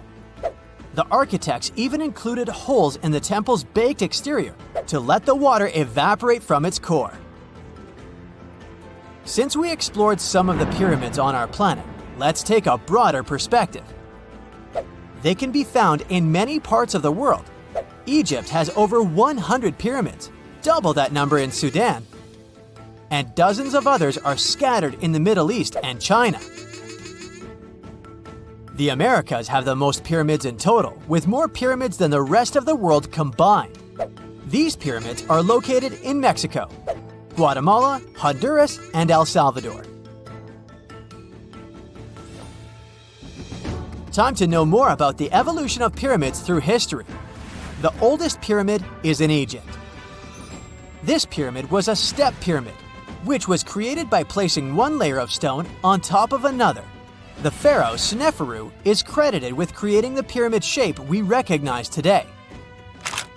During his 45-year reign, he built 3 pyramids. His first 2 attempts failed, but he finally got it right with the Red Pyramid, which is considered the first true pyramid. It was Sneferu's son, Khufu, who built the Great Pyramid of Giza, which was the tallest human-made structure on Earth for almost 4,000 years. Latin American pyramids are similar to early Egyptian step pyramids, but they were built independently, with no knowledge of each other. The pyramids in Sudan were built around 700 BCE and are tall but much narrower than those in Egypt. How in the world did all these civilizations build these things without even texting each other? After all, the Aztecs, Mayans, and ancient Egyptians were about as different as possible. But despite their cultural differences, they all seem to agree on one thing: pyramids were pretty cool. Step pyramids are all around the world because they were the most feasible and stable way to build large and tall structures without access to lighter building materials like wood and metal. The triangular form with a square base is the best way to build a sturdy structure, and having a cube structure would require more material for less height. Now, when it comes to pyramid design, the Egyptian pyramids were like giant triangles with a square base, smooth sides, and a pointy top. On the other hand, the Aztecs and Mayans went for a tiered cake look, with steps leading up to a flat platform on top. So, while all these pyramids share the same basic shape, they have their own unique flair. Each group built its pyramids using different materials, techniques, and slope angles. So while they may have been inspired by each other's work occasionally, they were just doing their own thing. Egyptian pyramids had smooth, angled sides that were designed to help the pharaoh's soul ascend to heaven. The Pyramid of the Sun was built over a series of caves that served as a passageway for the deities. The Maya built the temple of Kukulkan in Chichen Itza to honor the deity Kukulkan, usually represented by a serpent. Nicknamed El Castillo, it has 91 steps on each side, plus a platform. That's 365 steps, one for each day of the Mayan calendar. Tell me, Brightsiders, how were pyramids built? To begin with, humans made them, not a foreign race from space that landed on Earth. You see, one thing that all pyramids have in common is that they were built without advanced tools or even the wheel. It took a lot of people to build them, including skilled laborers and architects.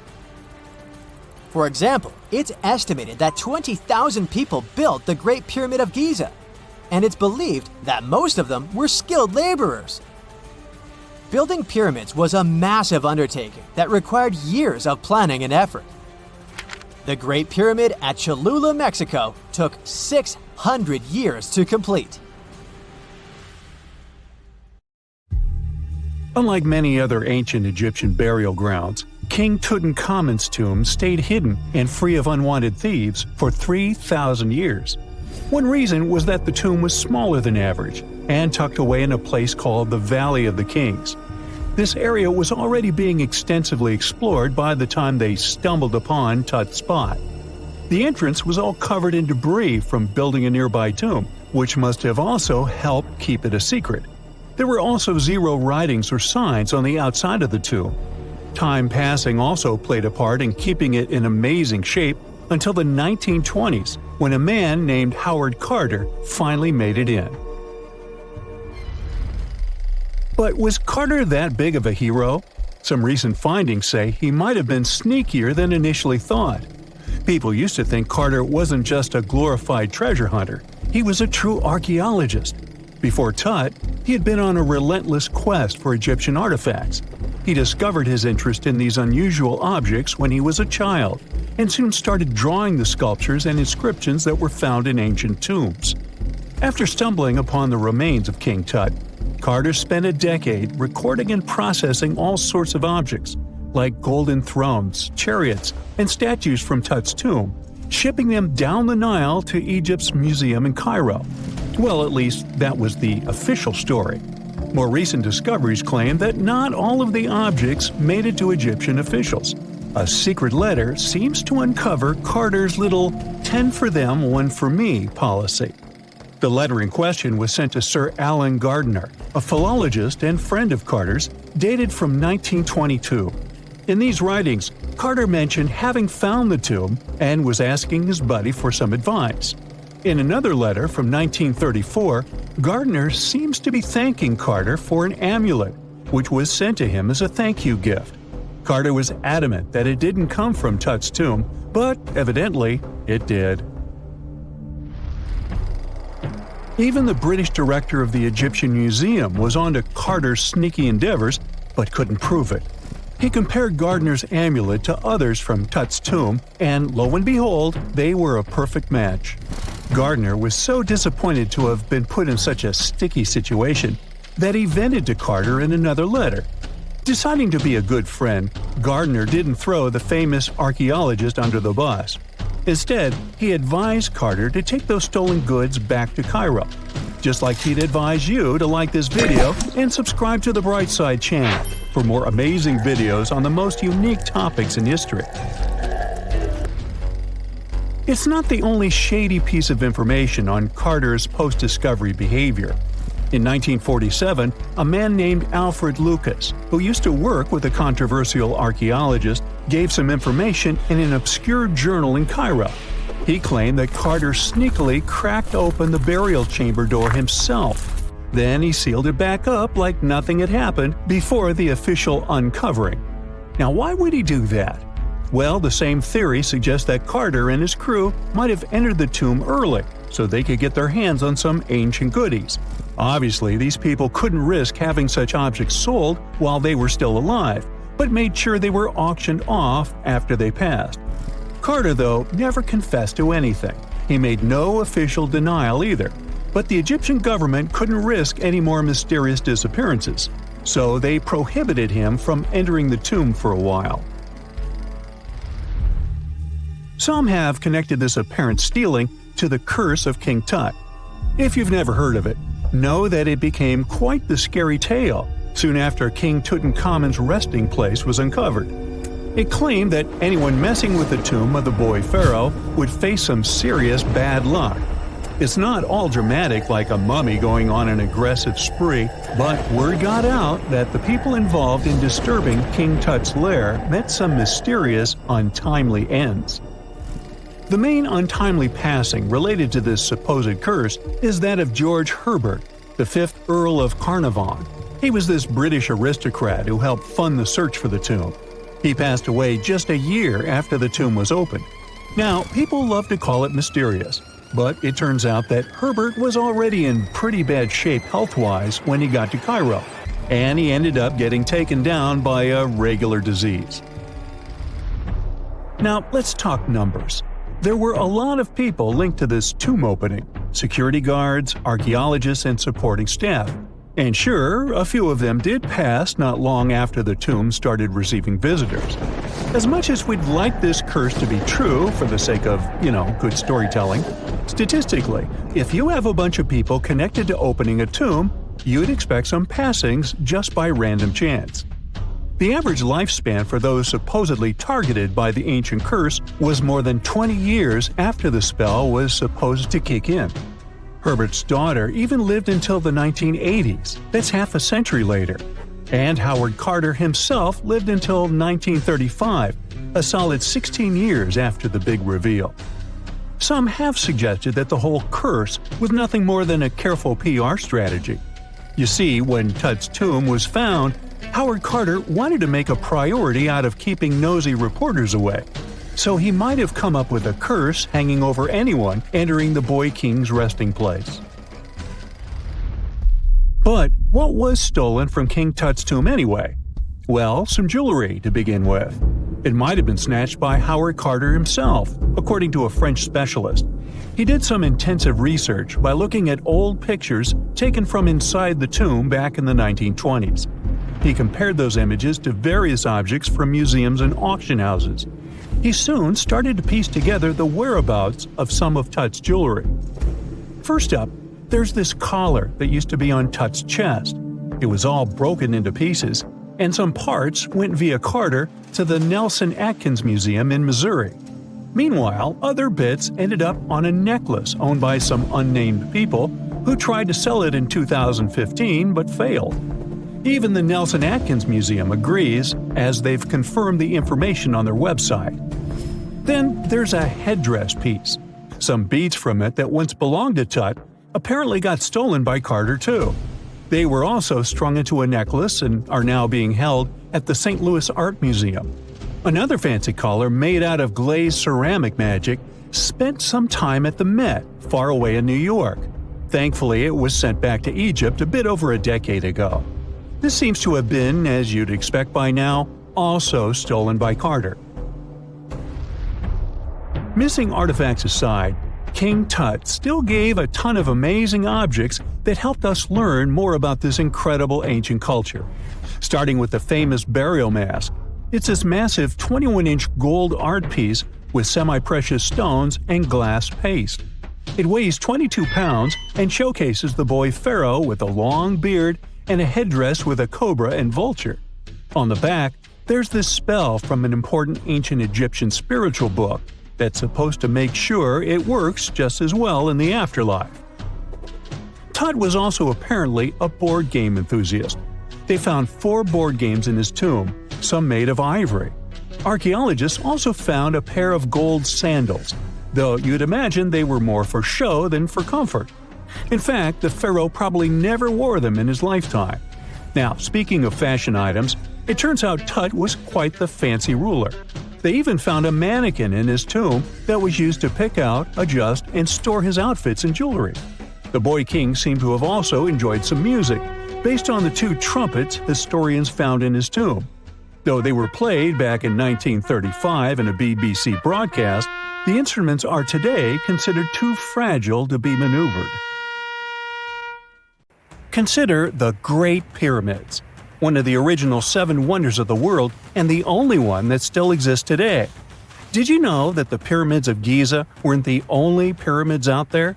And they weren't even the first ones. First, there were the pretty good pyramids, but they didn't catch on. Nah, I made that up. Back to the story. In ancient Egypt, it was believed that kings were chosen by gods to serve on earth as their mediators. In the afterlife, they were expected to become gods themselves. The pyramid complex was built to make sure that the king had everything they might need in the afterlife. The complex included the pyramid, a palace, and temples. The tomb in the pyramid, where the king was buried, was filled with many things they might need, like furniture, food, and gold vessels. Actually, the first pyramid had been built 80 years before the first pyramid of Giza appeared. Overall, there were around 100 of them. Some weren't finished though, since the construction took a while and not every pharaoh lived long enough to see the end of the construction. And now let's talk about the construction itself. The biggest of the pyramids of Giza is as tall as a 40-story building. So how on earth did they manage to build a structure that massive 5,000 years ago, long before machines and other equipment appeared? Well, let's figure it out. So Pharaoh Khufu ascended the throne around 2575 BCE, and his architects started the construction of the oldest and biggest of the pyramids of Giza. He figured that over 2 million limestone blocks had to be used to build the pyramid, each weighing around 2.5 tons, around the weight of a rhino. The architect wanted to finish the construction in 20 years. To make it possible, a stone had to be carried and pushed into place every 4 minutes, 24 hours a day, 7 days a week, and 365 days a year, except leap year. So obviously, a lot of workers were needed to make it happen. Many believe that it was enslaved people who worked at the pyramid's construction site, but that's not true. Workers came from all over Egypt to contribute to the project. All in all, around 25,000 of them. The Egyptians were doing all kinds of work, starting with manual labor and crafting tools to administrative work. They all worked around 10 hours a day. They were housed and well fed, and they were overall living a more comfortable life than an average Egyptian could afford at that time. Supposedly, the builders lived in a nearby temporary city and were a highly organized community with a strong leader. The pyramids seemed to be designed to align with the points on a compass, and their sides symbolized the rays of the sun. But back at that time, there were no compasses. Ancient Egyptians figured out the directions themselves and with amazing precision. To align the pyramids, they used two constellations. The construction site was arranged on the west bank of the Nile River. This also had a symbolic meaning. Just like the sun sets in the west, life sets in the west as well. The second pyramid of Giza was for Khufu's son, Pharaoh Khafre. It's a bit smaller, but this one has the famous noseless statue of the Sphinx. Of course, originally it had a nose. I would tell you what happened to it, but it's still a mystery, and no one knows for sure. Sphinxes have the body of a lion and the head of a human. They were considered guardians of important areas. This famous Sphinx, also pronounced Sphinx, has the head of Pharaoh Khafre and is guarding his pyramid, facing the sunrise. The Sphinx is one of the biggest and oldest statues in the world. Originally, it not only had a nose, but was also painted. Scientists have discovered traces of the red color of its face. So, most likely, the Sphinx was painted red. There are also remains of yellow and blue color on its body. The statue definitely wasn't boring. Till around 1800, the Sphinx was buried up to its shoulders until an adventurer with a team of 160 men dug it out. But let's get back to the construction. The workers, of course, needed stone blocks. There were two main places where people could get these stones. One source was close to the construction site, but that fossil-lined yellow stone was only suitable for the pyramid's interior. The limestone blocks for the exterior were hauled from 8 miles away on 30-foot-long sleds.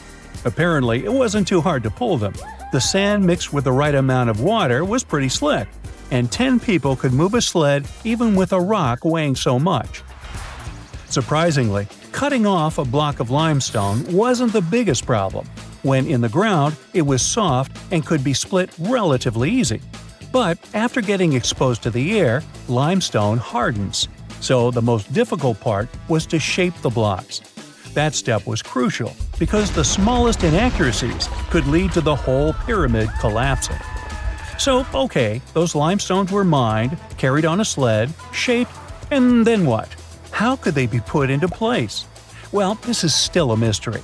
Archaeologists have discovered the remains of a ramp system that dates back around the time the pyramids were being built. So historians have come to the consensus that, most likely, the Egyptians designed a unique ramp system to move and pull huge stone blocks. The most common opinion is that there were several ramps around the pyramid. There probably was a central ramp with 2 staircases on each side of it built over the pyramid stones. The ramp was growing as the pyramid was getting higher. People might have been walking up the stairs, pulling up stones on wooden sleds. But this is just one of the options. Other experts say that the ramps were around the pyramid, and some say that the ramps were inside the pyramid. Maybe we will never know for sure, and it'll forever remain a mystery. The exterior limestone of the pyramid was polished with sand and stone until it gleamed. On top, there was a gold and silver capstone, which glimmered over Egypt like a second sun. So, that's how it was 5,000 years ago. Now, about the interior. Surprisingly, there's not much inside the pyramid. Most of it is just solid stone with very little open space. But let's take a quick look inside. From the entrance, there are 2 stairways, one going down and the other going up. They take us to the chambers. There are 3 of them inside. Now, why is that? Apparently, throughout the whole construction, a burial chamber had to be prepared at all times, just in case a pharaoh kicked the bucket before the construction ended. So, separate chambers were built one after another as the construction progressed. The last of them was the main one. It's called the King's Chamber. It's the one where Khufu was resting. It's the biggest room at the very heart of the pyramid, and there's a big passageway leading to it. It was likely used as a kind of elevator to move granite up to build the interior. Granite was also used to make 5 stories of support beams to ensure that the pyramid didn't collapse.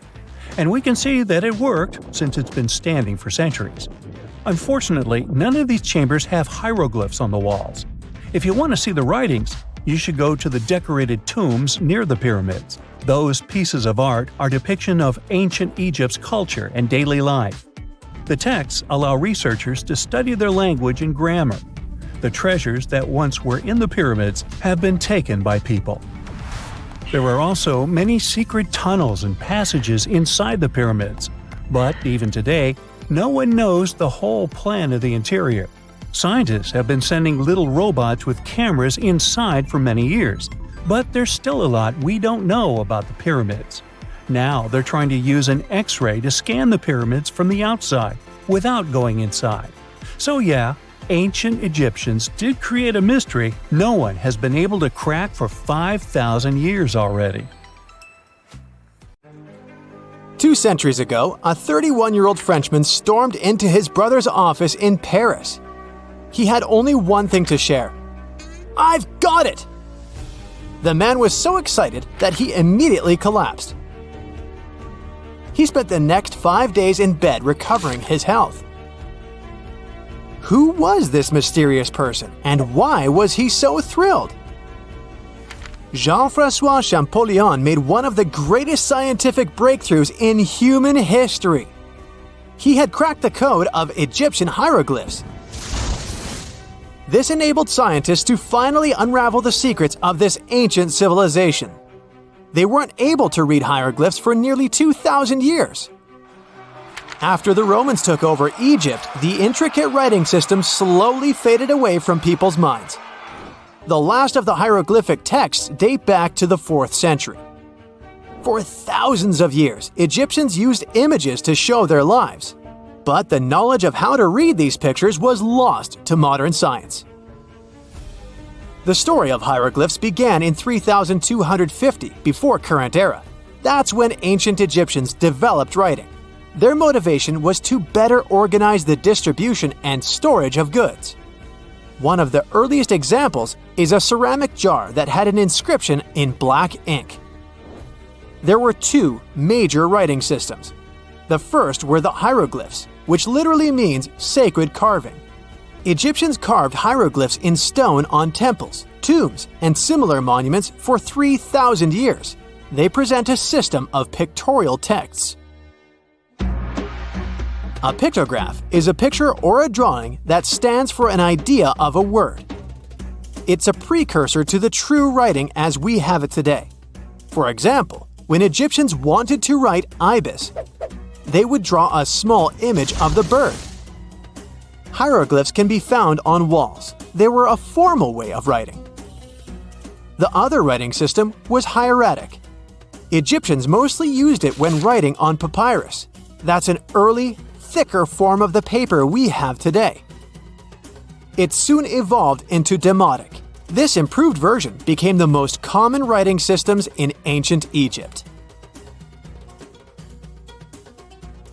Then, in the early 4th century BCE, Alexander the Great took control of Egypt. This was the time when the Greek Ptolemaic dynasty ruled the country. You've probably heard of the last ruler of this dynasty, Cleopatra. During her time, Egyptian Demotic and Greek were used side by side. The two started mixing, and by the year 100, a new language emerged, Coptic. It slowly replaced the ancient writing system. Only Egyptian priests used hieroglyphs for the next couple of centuries, and then their meaning was lost to history. But not forever. Arabs were the first who tried to solve the mystery of the hieroglyphs. Medieval travelers came across these strange symbols and wanted to understand their meaning. They consulted speakers of Coptic and translated text from Greek and Latin into Arabic to break the code of the hieroglyphs. During the Renaissance, Europeans also became fascinated with the legacy of ancient Egypt. Scholars from the Old Continent believed that hieroglyphs were a group of symbols as opposed to a written language.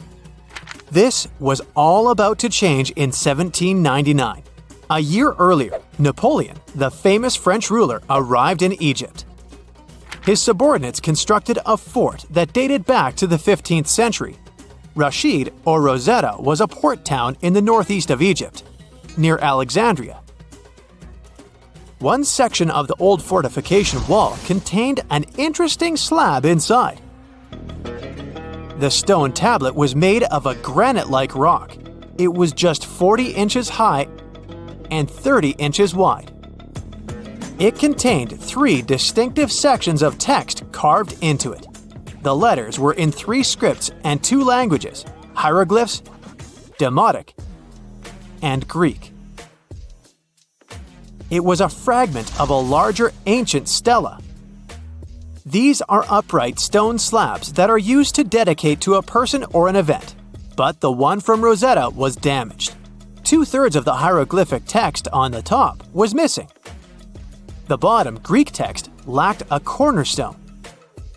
The only fully preserved section was the writing in Demotic in the middle of the slab. It eventually ended up in the British Museum. The scientific community was intrigued, and the race was on to decipher it. Prints and casts of the slab went out all over Europe. Scholars already knew ancient Greek, so in theory, this shouldn't have been so hard. The first people who saw the Rosetta Stone thought the process would take 2 weeks. In the end, it took 2 decades. The main issue was the fact that hieroglyphs and spoken ancient Egyptian didn't have a connection anymore. Scientists didn't know what sounds the letters on the slab corresponded to. Imagine if English disappeared 1,000 years in the future. Then someone finds a tablet with the word dog. At first, they wouldn't know how to read the word or the individual letters. Even if they figured out how to pronounce the word, they wouldn't know its meaning. This is what linguists were dealing with in the case of the Rosetta Stone. The careful study of the artifact produced another find. The texts weren't direct translations of each other. They both described the same event, but in different words. It was like you saw a movie with 2 friends, and then all 3 of you wrote different reviews about it. The original text was probably in Greek, but the translators added extra words to make it sound more Egyptian. An English physician and physicist, Thomas Young, made the first great breakthrough. He knew that the name Ptolemy appeared several times in the text based on the Greek translation. This wasn't an Egyptian name, so it was impossible to represent it with a single image. The only way to spell out this Greek name was to use symbols that sound like it when produced. This is called transliteration, and we have it today as well. This is how foreign-sounding words are written down in Chinese or some Slavic languages. Young focused on sets of hieroglyphs in oval frames. These are called cartouches. He experimented a bit but finally discovered that one of them read, Ptolemy the Great. The individual hieroglyphs that made up this name corresponded to sounds needed to produce it. This is where our mysterious man from the beginning of the video enters the picture. Champollion picked up where Young left off. He knew Coptic, so the Frenchman was able to determine what many other hieroglyphs sounded like. The eureka moment was close. It came while he was studying a cartouche from a site dedicated to Ramses II. It had 4 symbols. The last 2 were the same. He determined this was the sound S. The first symbol was the sun. This is Ra or Re in Coptic. So the cartouche read Ra something SS. Can you already guess the name? Of course, it's Ramses. This breakthrough finally cracked the code. Ancient Egyptian wasn't a mishmash of cool-looking images. It was a phonetic language that Jean-François Champollion discovered in September of 1822. The stone slab is today known as the Decree of Memphis. The Egyptian Council issued it in this city in the year 196 before current era. In it, they expressed their loyalty to the pharaoh. They erected identical stelae and temples all across Egypt. The Rosetta Stone was just one copy of them, but its content is less important than the fact that Champollion's translation gave these ancient peoples their voice again. During the 1800s, European scholars didn't think that the Egyptian civilization was much older than classical Greek or Roman. Now that scientists could read hieroglyphs, a whole new chapter of human history opened. One of the most famous finds in the history of archaeology happened in 1922. That's when the British archaeologist Howard Carter discovered the tomb of Pharaoh Tutankhamun in Egypt's Valley of the Kings. The whole world admired King Tut's golden mask. But without Champollion's pioneering work, it would be impossible to know who its owner was. The young pharaoh's cartouche is phonetic. For instance, you pronounce the pictograph of a chick as the vowel U. The symbol for the key of life is an ankh, and there is a shepherd's crook in the end. It symbolizes the word ruler. The Great Pyramid was created as the final resting place of ancient Egyptian monarch Khufu. According to legend, French leader Napoleon entered the Great Pyramid and came back out looking shaken and super pale. He never revealed what he saw inside, but whatever it was is said to have affected him for the rest of his life. When Napoleon entered the pyramid, he would have walked through a super tight and ascending passageway. He'd then go through another passageway, known as the Great Chamber. This corridor would have been much taller than the previous one, and would have cobbles too. He'd then reach the King's Chamber, the centerpiece of the Great Pyramid, which was lined with huge blocks of granite.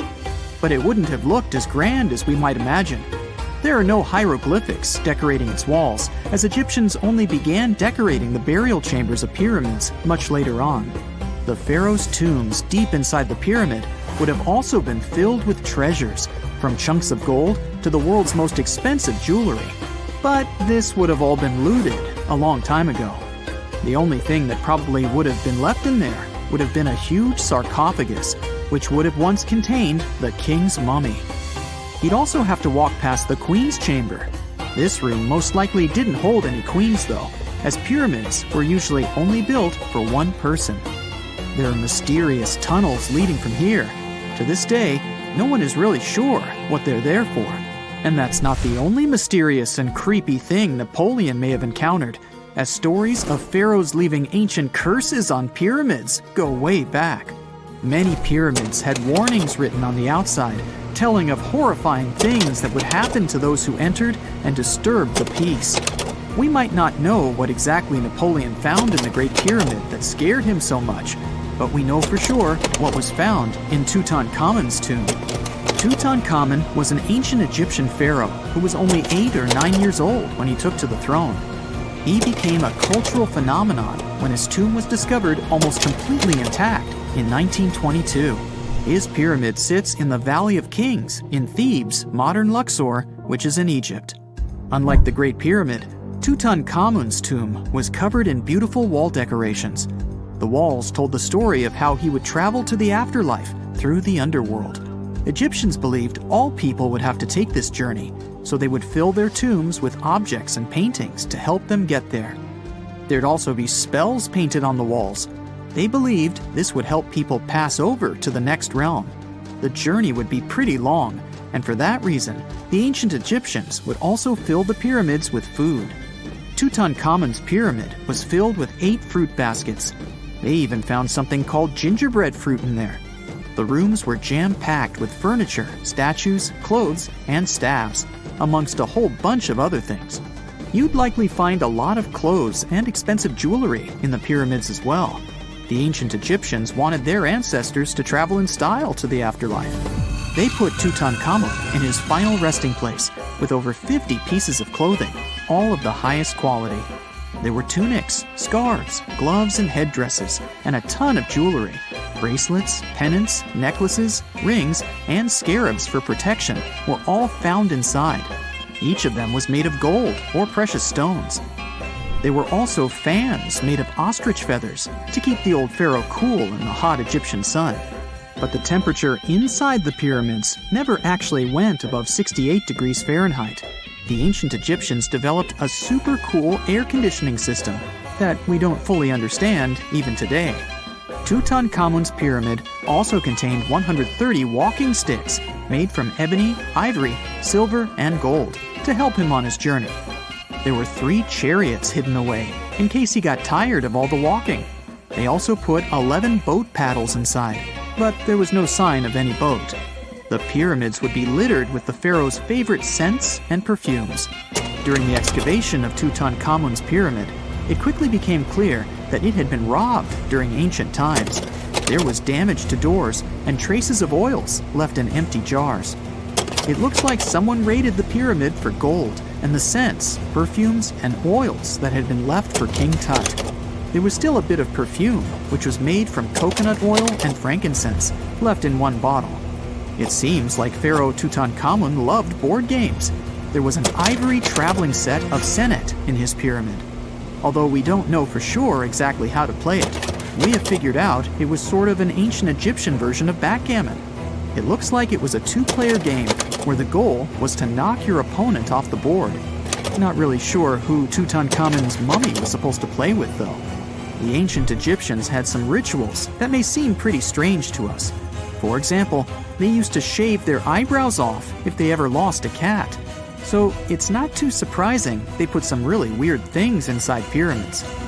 Archaeologists discovered a collection of mummified cats and scarab beetles in pyramids that date back more than 4,000 years. They were found in the pyramids of Sakara, which is south of Cairo. They also found a bunch of makeup kits and mirrors inside. Makeup was worn proudly by both men and women in ancient Egyptian times. Eyeliner was the most popular cosmetic. The Rosetta Stone was one of the best discoveries ever made in pyramids. It was found by our man Napoleon Bonaparte and his team. It's a black granite rock that dates back to 196 BCE. It's transcribed in Greek, Demotic, and hieroglyphic. When it was translated in 1822, we got the key to understanding ancient Egyptian hieroglyphics for the very first time. The discovery of Queen Hatshepsut's mummy in 1903 changed our understanding of the Egyptians forever. After she had passed away, her successor, Thutmose III, removed most of the evidence of her reign, so we basically knew nothing about Egypt's first great female leader. She's now gone on to become one of the few and most famous female pharaohs of Egypt. Pharaoh Khufu even had a fully fledged boat in his pyramid. Archaeologists uncovered more than 1,200 pieces of a giant boat near the Great Pyramid at Giza. They reassembled the boat, and it's a whopping 144 feet long. It's most likely a solar boat, which was designed to carry the resurrected king with the deity Ra. Fun fact, the Pyramid of Giza is the last remaining of the 7 wonders of the ancient world. The other 6 are the Hanging Gardens, the Colossus, the Temple of Artemis, the Mausoleum, the Lighthouse, and the Statue of Zeus. This pyramid was also the world's tallest man-made structure for 3,800 years, and it's the biggest pyramid in Egypt. It took a staggering 2.3 million blocks of limestone, and some weighed as much as 80 tons. It took an incredible 100,000 laborers and a whopping 23 years to build. Its original height was a mega 480 feet. In 2017, archaeologists discovered something weird about Egypt's Great Pyramid. There's a hidden void that's at least 100 feet long, and no one really knows why it's there or what's actually inside it. The weird void is the first inner structure discovered within the 4,500-year-old pyramid since the 1800s. Scientists used cosmic rays to detect the massive hole, but are still no closer today to finding out what's inside. The ancient Egyptians took a lot of care building the pyramids, and everything was strategically placed and structurally sound, so it's super unlikely that this hole is due to blocks falling over time. Loads of pyramids also contain small model figurines called ushabti. These represented attendants. They believed they would come to life to serve the pharaohs in the afterlife. But it's amazing that all this stuff actually fit inside.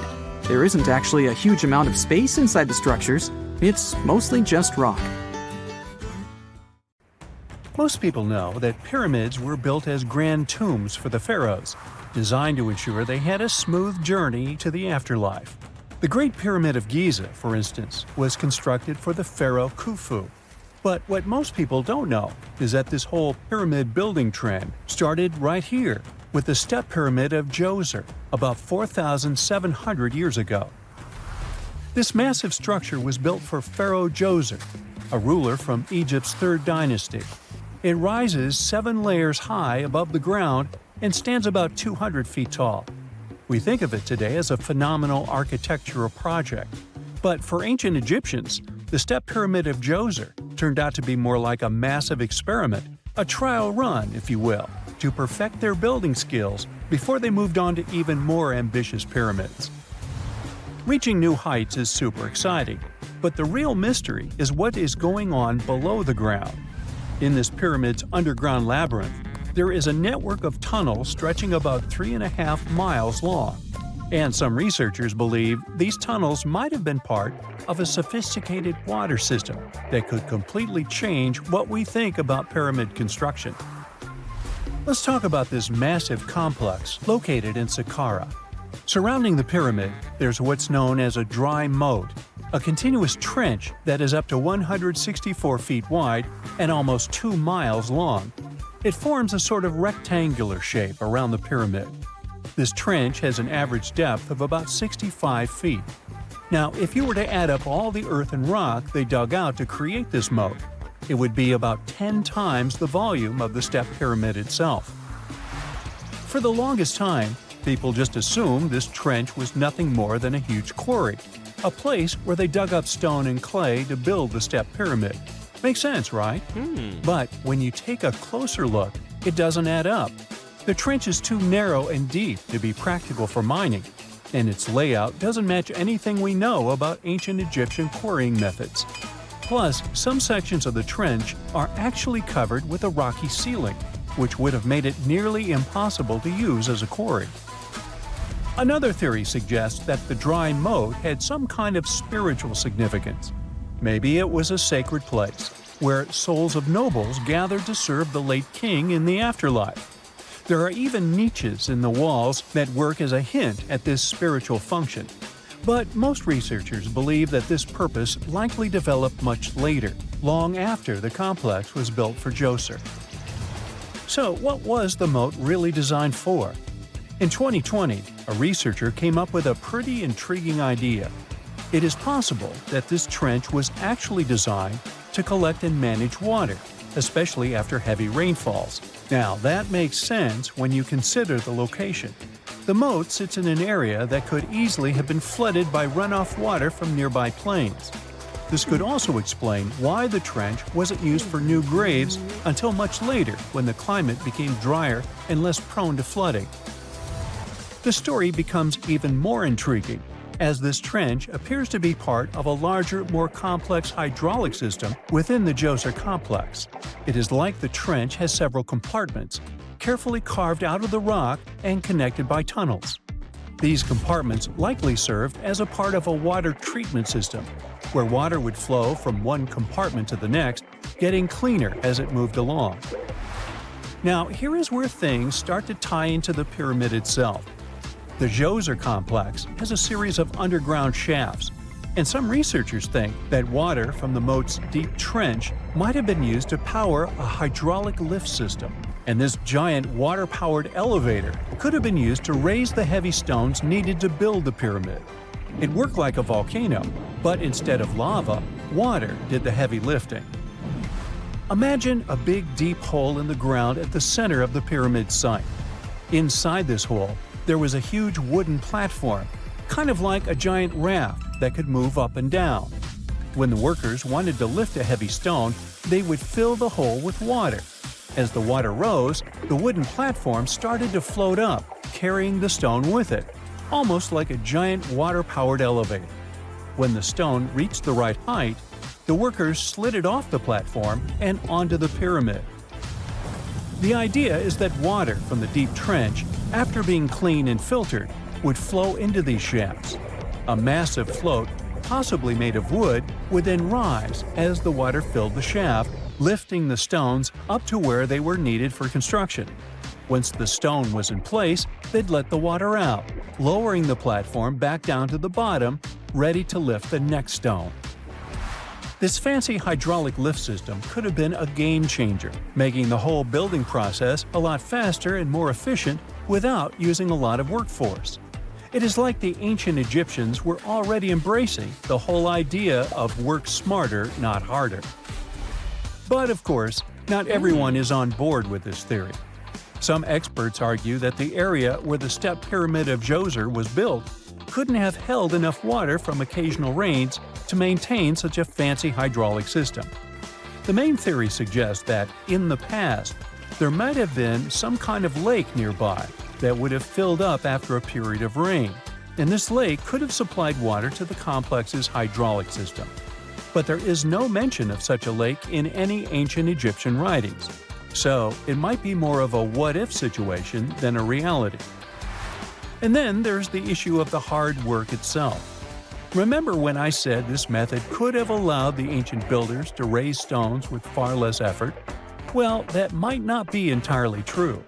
According to some experts, just building this hydraulic device would have required a lot more heavy work than simply moving the stone blocks using good old-fashioned manpower. And let's not forget, the step pyramid of Djoser is like a baby pyramid compared to those that came later. The stones used for Djoser's pyramid weighed, on average, about 660 pounds each, which is nothing compared to the more than 2.5-ton blocks used later for the pyramid of Chephren. If this cool water lift theory gets completely ruled out, we still need to explain how this pyramid was built in the first place. To answer that, we need to rewind a bit and talk about the original plans.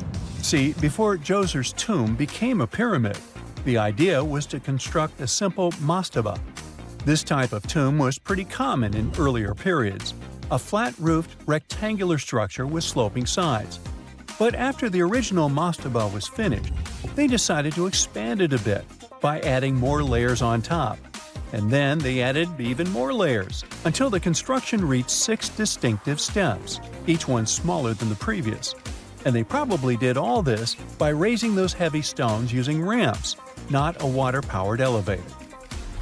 There is still so much we don't know about the step pyramid of Djoser.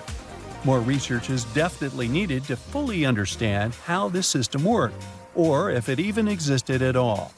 But the idea of using water to help build the pyramid adds a whole new layer to our understanding of ancient Egyptian engineering. It's a powerful reminder of just how clever and resourceful those builders were, using the natural landscape and the power of water to create one of the most iconic monuments in history. A gruesome discovery took place in Egypt some years ago. You want to hear about it? 16 human hands, carefully buried in 4 eerie pits. They didn't look too much like human hands at first, since they were abnormally large, but they were. Weirdly, there were only right hands. No left hands were in sight. It turned out that it points to the practice of an ancient dark ritual. Old Egyptian art and tales talked of a ceremony where warriors would present the right hand of their adversaries as proof of victory and ask for gold in return. Egyptians believed in the afterlife, so cutting off someone's hand meant you cut off their power eternally. Guaranteeing this type of defeat was interesting to the winning party. Here, the fight was between Egyptians versus Hyksos, who lived in what was once known as Canaan. Egypt has always been the center of some history-changing findings, and some time ago, this papyrus was found. If we stretched it open, it would be just a tad bigger than the height of a skyscraper. The world's tiniest skyscraper, which is located in Wichita Falls, Texas. When humans didn't write on their notes app, they wrote on this thing, made from the medulla of a papyrus plant. Around 2,000 years ago, ancient Egyptians wrote something reminiscent of a book where they describe most of their funerary traditions and their visions of the afterlife. It's considered one of the most important texts from ancient Egypt and is still sold in bookstores to this day. This ancient manuscript was unearthed from a chamber located just south of the Pyramid of Djoser, located in Sakara. Oh yes, Djoser is the oldest pyramid in Egypt and not the Giza pyramids like most people think. So recently, the site of Sakara buzzed with excited archaeologists who probably found one of Egypt's oldest complete mummies. They believe that this beautiful and well-preserved mummy was that of a wealthy man. He was discovered in a deep shaft, covered in layers of gold leaves. There are many symbols that show he was an important and wealthy man, like the band he wore on his head, the bracelet on his chest, and the fact that he was embalmed with a tunic, which was reserved for Egypt's finest. The most exciting part of the entire discovery was finding the resting place sealed with mortar, just as the ancient Egyptians had left it 4,300 years ago. Now this may sound weird, But back in 2008, archaeologists discovered a missing pyramid. Now, it went missing because it deteriorated over the span of 4,000 years. Today, you can only see its base. It was a pretty important site back in ancient times. It is said that around the area of the pyramid, the ancients hosted a special type of ceremony where high priests would carry mummified remains of sacred bulls. Now, here's a fun fact. Ancient Egyptians believed that Apis bulls were earthly incarnations of the city deity of Memphis and was connected to rites of fertility. It wasn't just any Apis bull, though. They needed to be all black, with a single white mark between its horns and a bunch of very specific characteristics. They were selected by the local priests and honored until they passed away. After that, they were mummified and buried in underground galleries. Meanwhile, this missing pyramid sort of disappeared around the 1800s. It was a German archaeologist who first found it in the village of Sakara. He called it the Headless Pyramid when he first found it. But then, years after the official discovery, the desert sand came along and covered the whole thing. There were some excavations between the 19th and 20th centuries, but they weren't too systematic. That's why scientists were so thrilled when they dug an entire pyramid's base after removing the 25-foot mound of sand that was covering it. Oh, and it turns out American archaeologists are excavating a cemetery in Egypt that could contain over 1 million mummified bodies. So far, archaeologists have dug around 1,700 mummies. One of the main differences from other classic Egyptian mummies is that these people weren't kings and pharaohs.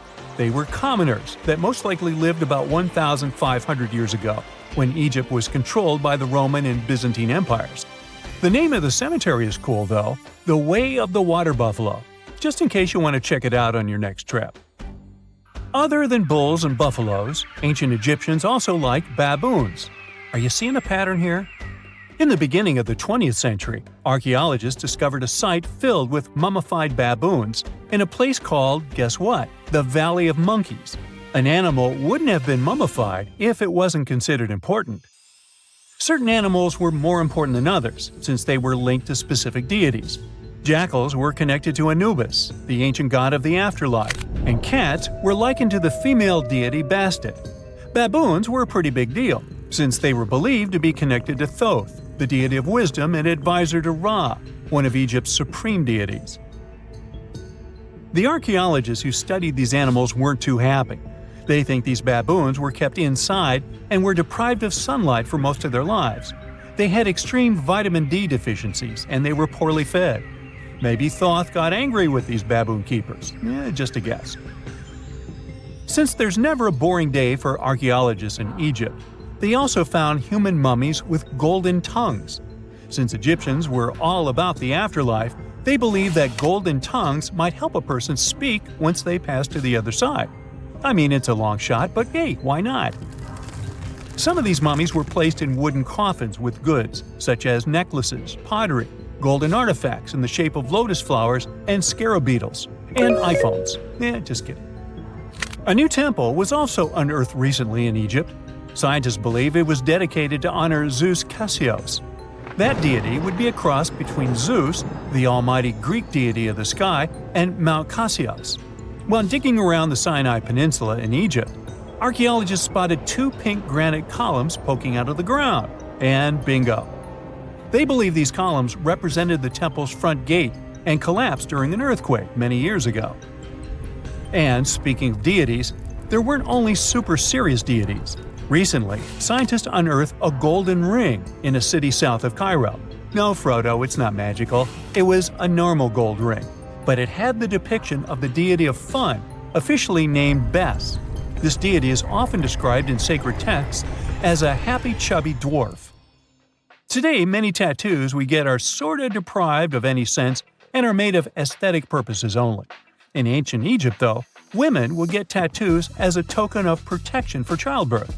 That's what scientists think, at least. Around the Nile region, scientists found some mummies that had well-preserved tattoos, which is a rarity since the skin deteriorates so easily. 2 of these women tattooed their lower backs, and the drawings were simple. They were mostly pictures, including that same chubby dwarf we just talked about, Bes. He also had a side hustle as the protector of women during childbirth. Now, would you believe me if I told you ancient Egyptians invented robots? No? Well, that's because that's not entirely true.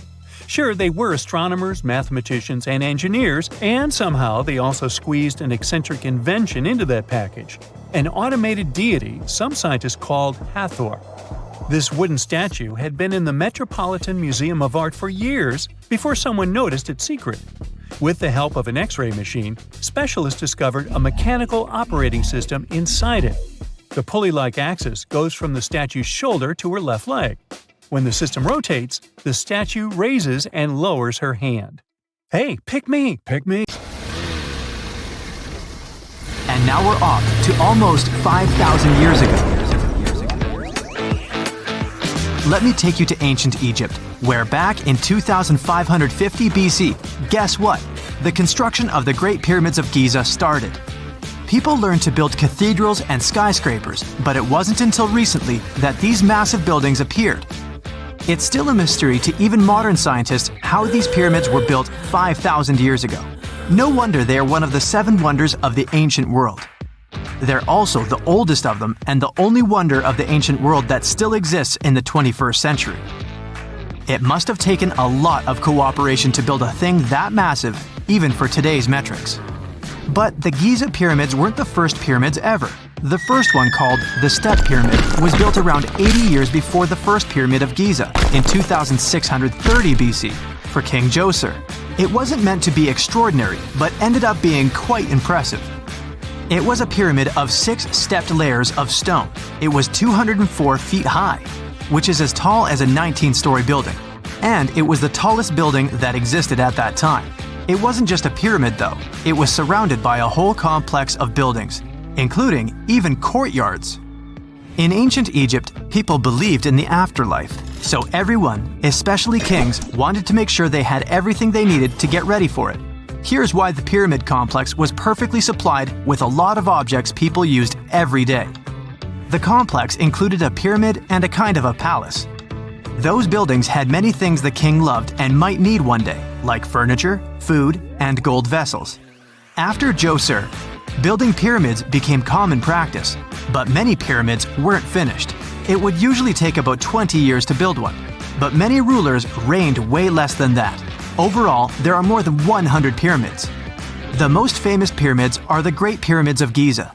The first one and the biggest one was built for Pharaoh Khufu, around 2550 BC. Initially, it was 481 feet tall, which is as tall as a 40-story building. The second pyramid was built for Khufu's son, Pharaoh Khafre, around 2520 BC. It's just a bit shorter, usually standing at 471 feet high, a 39-story building.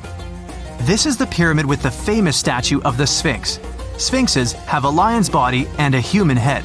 They were built to guard important areas. This one has the head of Pharaoh Khafre and is guarding his pyramid, facing the sunrise. The Sphinx is most well known and is one of the world's biggest and oldest statues. Originally, it had red color and did have a nose. It's still possible to see the trace of red pigment by its ears. But no one knows exactly when the nose disappeared. For some time, the Sphinx was sort of hidden underground, being covered with sand up to its shoulders. Luckily, in the early 1800s, an adventurer with a team of 160 people dug it out. The third pyramid of Giza is the smallest one, being more than twice shorter. Originally, it was 218 feet high, about the height of a 20-story building. Built in 2490 BC, it was a pyramid for Khafre's son, Menkaure. The pyramids are designed to align with the points of the compass, and their sides symbolize the rays of the sun. But back at the time, there were no compasses. Ancient Egyptians figured out the directions themselves, and with amazing precision. To align the pyramids, they used 2 constellations. Originally, the pyramids were covered in smooth white limestone and had a gold-silver top to reflect the sun. Later, the white limestone was taken from the pyramids by other kings and used for other buildings. Scientists estimated that ancient Egyptians used about 2.3 million stone blocks to build the first pyramid. Each block weighed more than 1 ton. This is the weight of a rhino. Some blocks were even bigger, being almost as heavy as an elephant. 4.5 millennia ago, there was no modern equipment to help build it. There were no machines, no wheels, and even no steel. The only metal available to them was copper. Even today, scientists aren't sure how the Egyptians managed to build the pyramids. There are no records left that would shed light on it. Some even think that Egyptians wanted to keep it as their secret and didn't even record it on purpose. Many believe that poor people and foreigners built the pyramids, but it's not true. Actually, the builders were very skilled workers, and they were fed and paid well. The archaeologists claim that the builders lived in a nearby temporary city and were a highly organized community with a strong leader. Scientists say that around 20,000 people worked on each pyramid complex, and it took about 20 years to build each. It probably was a national project. The construction site was large in resources, and food and essentials were likely to be contributed from all parts of Egypt. Even with all that support, it remains unclear how people managed to cut, transport, and assemble those huge stones. One of the theories suggests the stones were most likely transported on boats down the Nile River. Then, there was a harder part. They had to be moved to the construction site.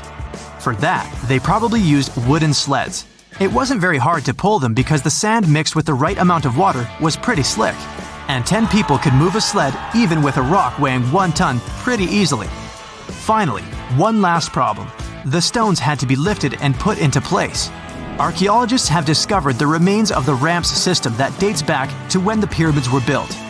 Most likely, the Egyptians designed a unique system to move and pull huge stone blocks, but no one knows what it looked like exactly. The most common opinion is that there were several ramps around the pyramid to help move the blocks. The ramp was growing with the pyramid getting higher. They suppose people were walking up the stairs, pulling the stone on the wooden sled up in the middle on the sandy ramp. But this is just one of the options. Others say that the ramps were going around the pyramid. Some say the ramps were inside the pyramid. But we'll never know for sure, and it'll forever remain a mystery, just like the ancient Egyptians wanted. Surprisingly, there's not much inside the pyramids. Most of it is just solid stone with very little open space. But let's take a quick look inside the biggest of the pyramids of Giza.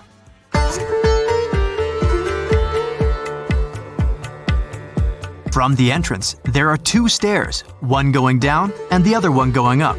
The descending one takes you to a chamber located underground. That's where the pharaohs are, but not in this pyramid because Khufu wanted to stay higher. The underground room is partly unfinished. The room with Khufu's sarcophagus is called the King's Chamber. It's upstairs and then through the tall and long Grand Gallery. Below the King's Chamber, there's a room called the Queen's Chamber. There are no queens though, and no one is sure why the room is called this. Unfortunately, none of these have any hieroglyphs on the wall. They're just bare. If you want to see them, you should go to the other rooms that are decorated. Those pieces of art are depictions of ancient Egypt's culture and daily life. The texts allow researchers to study their language and grammar. Sadly, the treasures that once were here in the pyramid are long stolen. From that room, there are several tunnels for an unknown purpose. There are many tunnels and passages inside the pyramids. There are many chambers and shafts and secret ways. Scientists have been sending little robots with cameras there for some decades already. And the robots did discover another chamber a bit upstairs with hieroglyphs on the walls. But even today, much of the pyramids is still unknown, and there's no so-called building plan of the pyramids. Egyptians did create a mystery no one can crack for 4,500 years already. Scientists recently started to X-ray the pyramid to learn what's inside it without entering it and its narrow, mysterious tunnels. Back in December 2012, a lot of people were freaking out over the idea that the world might end in some catastrophic event. And it was all thanks to the famous Maya calendar. This ancient way of tracking time had been the subject of endless speculation. But one of its biggest mysteries was definitely an 819-day count found in some versions of the calendar. No one could explain why it was there or how it worked, until recently, when a group of researchers from Cambridge might have finally cracked the code. First things first, how does the Maya calendar work? So the system the Maya civilization used to track days was based on something we now call the calendar round. Think of it like 3 interlocking gears. These are 3 cycles working together. The first is a 365-day solar year, known as Hab. The second is a cycle of 20 names. And the third is a cycle of 13 numbers, which forms a 260-day sacred calendar called Solkeen. Just like we'd say something like December 25th, 2025, they named their days based on how these three cycles lined up. For example, here we have the day 3 Manik and the 14th of the month Hop. It takes 52 years for the three cycles to align in the same way again. After that, the days start repeating. But this is where things start to get more complicated and mysterious. On some Mayan monuments, we have also found enigmatic inscriptions pointing to the existence of another cycle, the 819-day count. There are about 20 examples of these inscriptions, mostly found in places like Palenque and Yaxchilan in Mexico. So it didn't seem random at all, and this calendar must have been hiding a big secret. Early research showed that the 819-day cycle was represented by one of 4 colors and the cardinal directions associated with them. Black was tied to the west, red to the east, white to the north, and yellow to the south. Researchers also discovered that this period of time could be broken down into 3 smaller cycles: one of 9 days, one of 7 days, and one of 13 days. Multiply them together, and you'd get 819 days. Pretty cool, but why did they do that? This color scheme and the 3 cycles seemed like a basic level of interpretation, and experts were pretty sure its real purpose was still hidden from us. Another thing researchers noticed is that this strange count of days was mostly shown using a Y glyph followed by a number.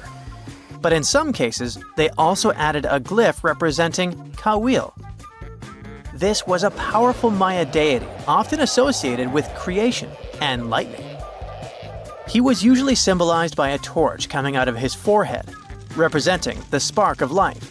But in the 90s, a study suggested that when Kawil's inscription showed smoke and fire coming from his forehead, it could actually represent the planets Jupiter or Saturn, or maybe even both. Wait, that means that the 819 days count could be linked to both planets in some way. From there, research focused on figuring out what that link might be. The first conclusion is that this calendar might have helped the Maya track the movements of those planets in some way. Then they started noticing something interesting. These cycles could be specifically tied to the synodic periods of Jupiter and Saturn.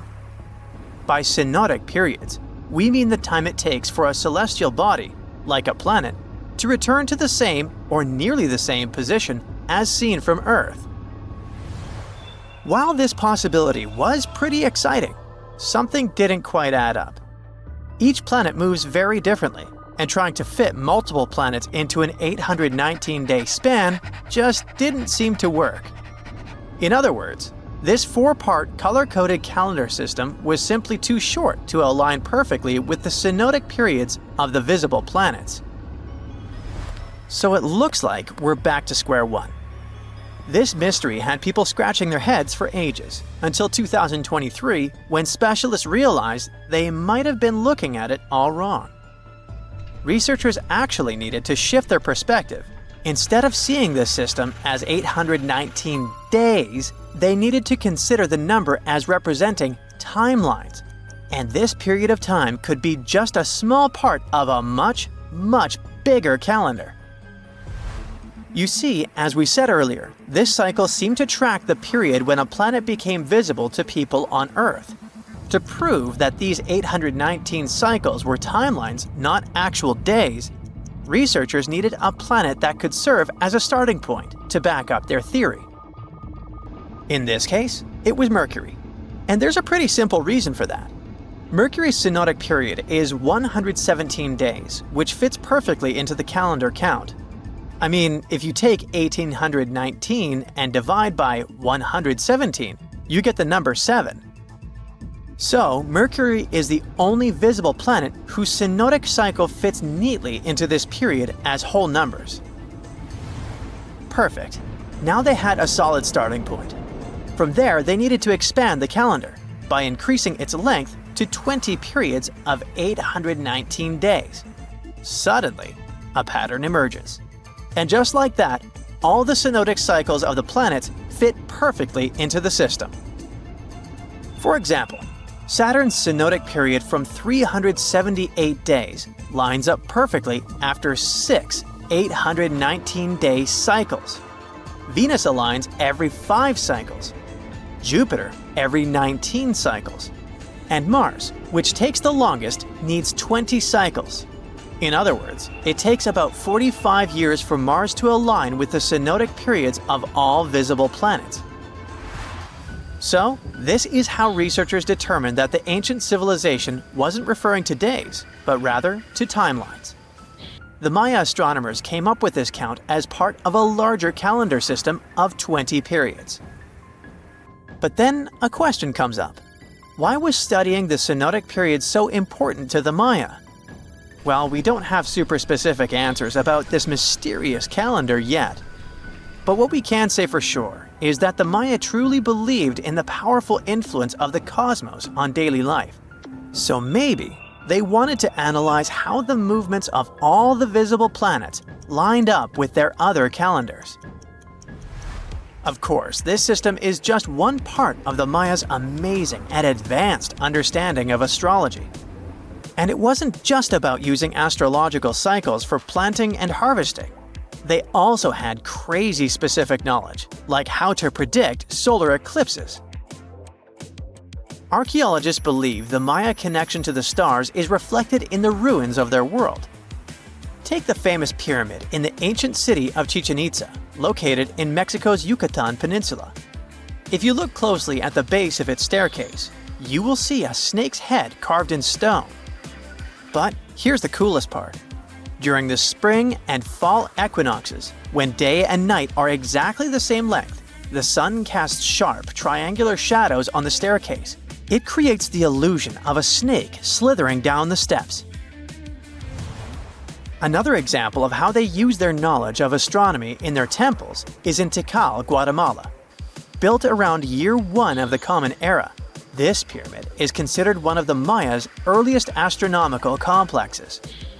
And its alignment and orientation allowed them to track and calculate solstices and equinoxes with incredible precision. The Maya were skilled skywatchers. Just like we have modern-day high-tech observatories with round domes, they had something similar. Meet El Caracol. The name means snail in Spanish and refers to the spiral staircase inside the tower. Built around 906 Common Era, it was the perfect place to observe all the changes in the sky and track the movements of the sun, moon, planets, and stars. Unlike us today, with our telescopes, satellites, and advanced tools, the Maya relied entirely on naked eye observation, and that makes their achievements even more incredible. Imagine working 7 days a week on a large-scale construction site. You, along with thousands of others, carry millions of stone blocks and put them on top of each other according to a complex system. You work without modern construction equipment. You have no air conditioning or constant access to water. It's so hot outside that you can fry eggs on the road. You've been building the pyramid for decades, and now, when it's finally done, you enjoy the result of the colossal work of thousands of people. You're looking at a giant cultural monument of global value that will freeze in time and amaze people for tens of thousands of years. A few thousand years have passed. People in the 21st century see the pyramids and are like, wow, I can't believe humans have built this. Yeah, the people who built the pyramids wouldn't have appreciated such a theory. But actually, there are reasons to believe that people built it using some fantastic technology. From the outside, it seems the Great Pyramids are just big triangles of stone. People just put some heavy blocks on top of each other, and that's it. In fact, the design seems too perfect to be true. The pyramid consists of more than 2 million blocks. They lay so close to each other and are so even. that you couldn't squeeze even a thin sheet of paper between them. Scientists still can't figure out the exact technology for building the Egyptian pyramids. One of the biggest and most famous is the Great Pyramid of Giza. This huge construction, well known all over the world, has one big secret. There should be a capstone on top of the pyramid. It's a triangular-shaped stone block, a small pyramid on top of a huge one. It's also called a pyramidion. The builders of ancient Egypt made it out of granite and limestone and covered it with gold.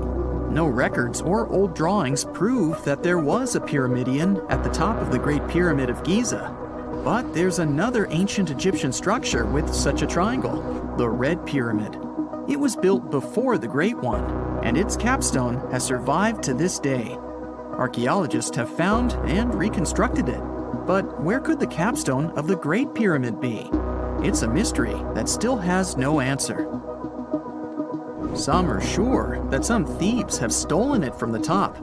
Maybe they just climbed up and pushed the pyramidion down.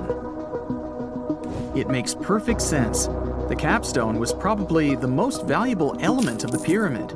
Many scientists and archaeologists still don't know its exact purpose. Some believe that this peak covered with gold glorified the pharaohs. The capstone reflected moonlight at night and illuminated the entire space around it. During the day, the capstone reflected sunlight with its shiny surface. You could have noticed it from afar. The top of the pyramid was a kind of guiding star for lost travelers. All other stone blocks of the pyramid consist of limestone. People polished them to make them look shiny. In the past, they were even glowing and reflected light. You could see glowing pyramids from space, although they looked like tiny lights. Over thousands of years, winds, sandstorms, and rains have changed the pyramid's appearance. If people had taken care of them all this time, they would have looked like something out of science fiction movies, or the pyramids from Las Vegas. But unfortunately, we will never see their original appearance. Some archaeologists and scientists believe that the capstone could absorb the sun's energy and distribute it evenly throughout the pyramid. No one knows precisely why the Egyptians needed this technology. There's a theory the pyramids are ancient energy systems. The pharaohs applied this energy to use some unique technologies that were more advanced than all the achievements of the 21st century. And the triangular shape of the pyramids was ideal for boosting this electromagnetic energy. In theory, solar radiation, or electromagnetic forces, accumulated at the top of the pyramid, filled the inner rooms, and then went down the walls to the base. Any surface distortion could prevent the flow from spreading, so they had to create a perfectly smooth surface. That's why they installed the blocks so that nobody could squeeze a needle or razor blade between them. Many people believe in this theory because they built the pyramids from limestone. This material can hold energy inside itself. In the inner part, they created granite deposits to cause air ionization, that is, to create an electric charge. They also dug channels under the pyramid for water to transmit electricity. And at the top, they put a gold capstone, the best conductor of electricity. So, this is how you get a great power generator. Different cultures used similar technologies to create electricity all over the world. But these are all theories. If it had been working, humanity would have used these technologies today. There are mentions of the metal industry, chemistry, engineering, physics, mathematics, and astronomy in some ancient records. Most scientists don't believe in all these things. We know the detailed stages of the technology's development in different cultures. In the 21st century, scientists, historians, and anthropologists can track the evolution of all modern devices. If people had created some technological inventions in ancient times, the history of the world would have looked different. Perhaps all the achievements of antiquity could have been wiped off the face of the earth by global cataclysms. And it can happen to us. Just imagine how people would dig up a laptop in 5,000 years. perhaps they wouldn't understand what kind of device it is. Another Egyptian wonder surrounded by mystery is the statue of the Sphinx. The Egyptians carved it out of a single massive piece of limestone about 4.5 thousand years ago. But scientists still don't know the exact date of its construction or who built it. People painted the Sphinx in different colors, so it looked much brighter and more vivid in the distant past. It was shining just like the Great Pyramids. Anyway, time hasn't only changed its appearance, but its name too. Initially, the Egyptians called it Horemeket. The Greeks renamed it the Sphinx about a few hundred years after it had been built. The Sphinx emphasized the greatness of the rulers of Egypt. It also performed a symbolic function of a watchdog guarding the tomb of the pharaoh and the paths leading to it. This version sounds realistic, since archaeologists have discovered many secret entrances at the foot of the Sphinx. Perhaps these rooms and intricate tunnels lead to underground halls with treasures. And treasures don't always mean gold and jewelry. According to legends and theories, the Sphinx guards the Hall of Records, the storage of all humankind's knowledge. The information about the ancient mythical state of Atlantis could be there. You can find many detailed maps of the internal dungeons of the Sphinx on the internet. They show structures 12 stories deep under the statue. It looks like a small city filled with gold, scrolls of knowledge, and various ancient artifacts. But don't believe all these maps. These are just theories. Several thousand years have passed, but people have very little information about it. Archaeologists know that there are still many strange and exciting things about the Sphinx that are still undiscovered.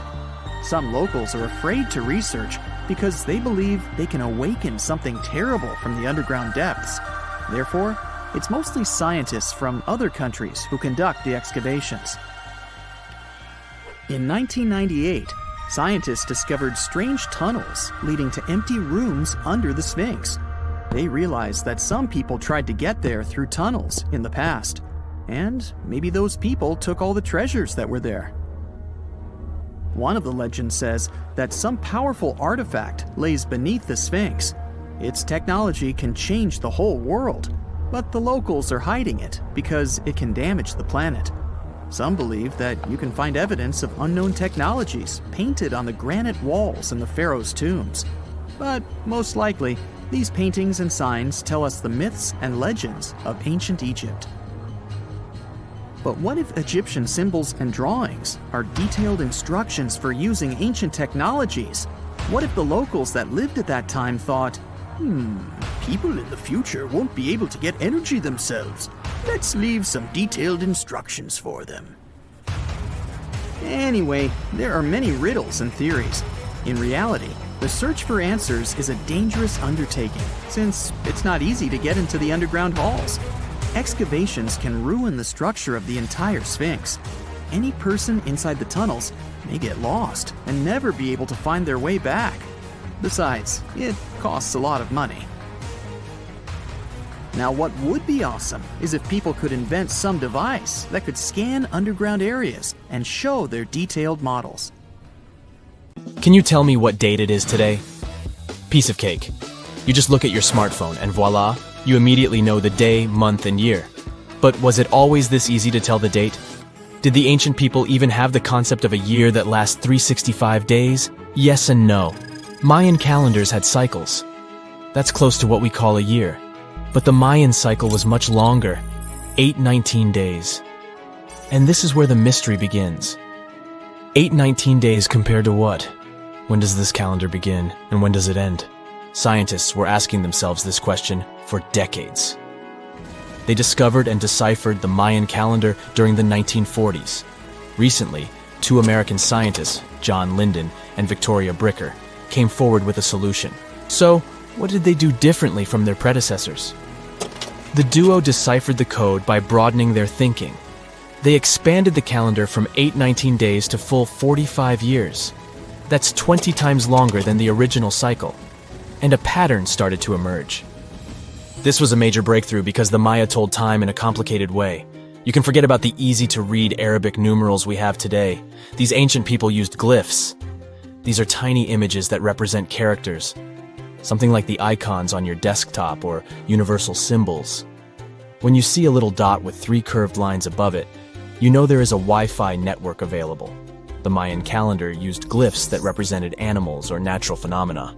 For example, there were symbols for a jaguar and an eagle. Each glyph marked one day.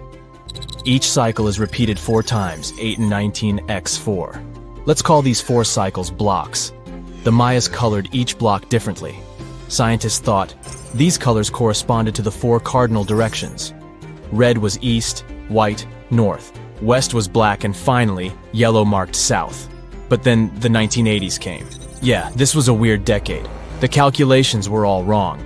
Researchers determined that the colors were associated with the position of the sun in the sky. It turned out that the color yellow represented the highest point of the sun, which is called a zenith. White was the lowest point, called the nadir. It seems that the calendar showed just how good the ancient Mayas were at astronomy. This is most evident at Chichen Itza. This principal Mayan city is located on the Yucatan Peninsula, Mexico.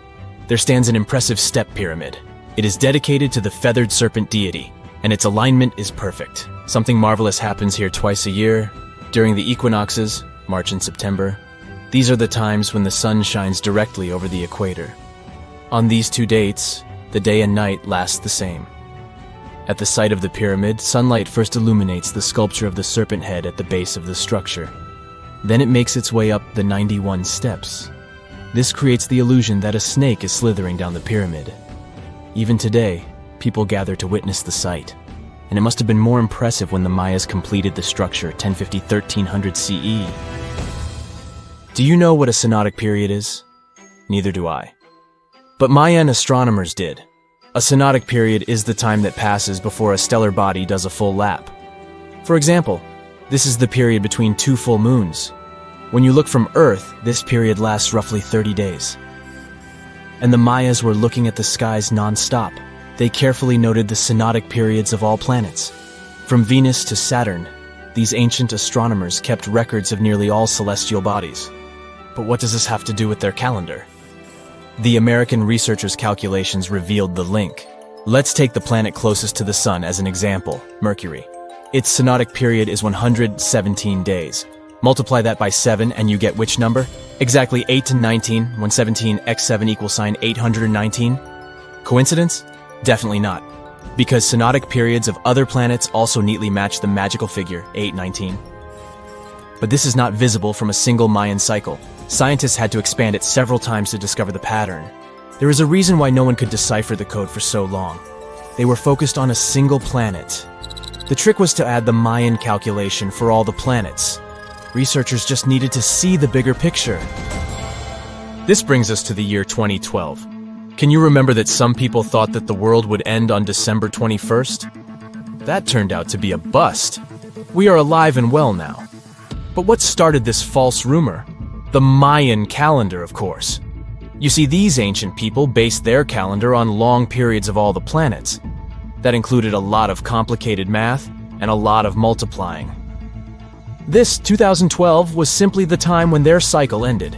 It is known as the long count. This period is the same as our year. For the Mayas, 2012 was something like the 31st of December for us. Just an end of a cycle in which they measured time, so there was no need to panic. Those New Year's Eve parties might be a bit wild, but the world doesn't end on January 1st. The Mayas stretched more than their calendar.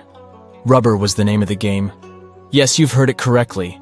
These ancient people were making different grades of rubber 3,000 years before one famous American did, Charles Goodyear. They would extract natural latex from the rubber tree.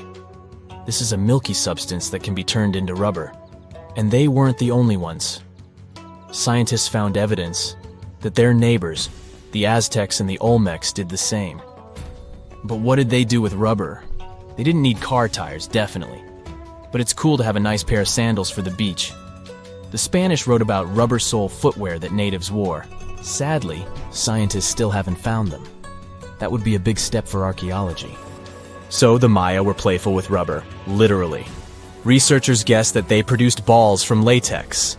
These were bouncy and ranged in size from a softball to a soccer ball. A typical Mayan ball game, pits, involved 2 hoops. You must be thinking basketball, but not quite. The hoops were set on walls, 23 feet high. Compare that to the NBA standard of 10 feet. And the hoop was the other way around. There is also a sweet side to the story of the Mayas. These ancient people enjoyed chocolate. In fact, the modern word chocolate probably comes from their language, Xocolotl. This meant bitter water. Okay, you get the bitter part, but why water? The Mayas didn't produce chocolate in the form we know it today. They didn't make bars of chocolate, they drank it. Smashed cocoa beans made for excellent drinks. The Mayas perfected the mixture over time and even added spices. Anyone up for a fiery chocolate drink with stew peppers and cornmeal? Who knows, maybe this beverage actually tasted well. Cocoa beans were sacred and used as a currency. Researchers believe all social classes got to enjoy it. Free chocolate for all sounds nice even today. But where did the Mayas get clean water for their cocoa drinks? From the oldest known filtration system in the Western Hemisphere. It was based on zeolite. These are minerals that contain aluminum and silicone compounds. And guess what? Modern air and water purifiers still use this material. Mayan tech wins yet again. Back in Europe, Roger Bacon developed a sand filtration system in 1627, some 1,800 years after the Mayas. But what about regions without rivers, lakes, or springs? Mayan engineers had it all figured out. Rainwater. They would carve out large reservoirs in the limestone bedrock. Then, they would coat these underground caves with a layer of a watertight material. The final step was to make small channels that collected water from the hills above. Scientists estimated that just one of these reservoirs could hold on average 10,000 gallons of rainwater, enough to fill 55 modern hot tubs. Pretty soon, you'll be able to charge your phone in your pocket while walking around the house. And meanwhile, your electric car will refuel while just standing in your driveway. Power will run to all your gadgets through the air without any wires whatsoever. I know it sounds a bit sci-fi, but scientists have figured out how to do it. Don't worry, they're not going to zap electricity through the air like lightning. Instead, they'll use something much safer: magnetic fields. Let's say you have a special coil of wire that makes a magnetic field when it gets power. If you bring another coil close to it, that second coil absorbs the energy and turns it into electricity. That means you can power things without plugging them in, like a light bulb that turns on all by itself. And according to scientists at the World Health Organization, these magnetic fields are completely safe. Now, I suspect you've already used an early version of wireless electricity. When you place your electric toothbrush on its charger or the phone on the charging mat, electric energy jumps between them. There's a special coil inside the charger that creates an invisible spinning energy field when it gets electricity from the wall. The toothbrush or phone has another coil inside it that catches this energy and turns it back into electricity to charge the battery. This is called electromagnetic induction, but this method only works for short distances and wouldn't be useful for powering your entire house. Some companies are already working to make this technology perfect and accessible. One company has invented their method to send power through the air called air cord. They use it in real-life products. One cool example is tiny video screens placed next to products in supermarkets with changing images. These screens don't need batteries or power cords. Another gadget that's running on this tech is a smart lock designed by the same company. Normally, smart electronic locks need powerful batteries, but this one stays powered without a battery and gets energy from a wide-charge transmitter in the ceiling. That transmitter is like an invisible power outlet. It works similarly to a TV remote, where you use an infrared beam to control the gadget from a distance. In this case, the transmitter takes electricity and sends it to all gadgets that need power as an infrared beam. The transmitter analyzes each device to see how much power it needs, just like a Wi-Fi router manages the internet for different devices. If no devices need power, the transmitter goes to sleep, but it wakes up now and then to check if anything needs charging. Nikola Tesla, a brilliant inventor and electrical engineer who made significant contributions to the development of electricity, would be really happy to see all this come true. He believed he could build a system that would transmit electricity and communication signals through the Earth's ionosphere all over the world. To prove his idea, he built a special Wardenclyffe Tower in New York. His plan was to use the Earth itself like a giant electrical circuit.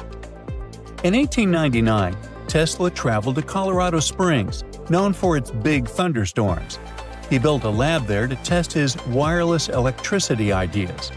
The high altitude and frequent lightning storms made it the perfect place for his experiments.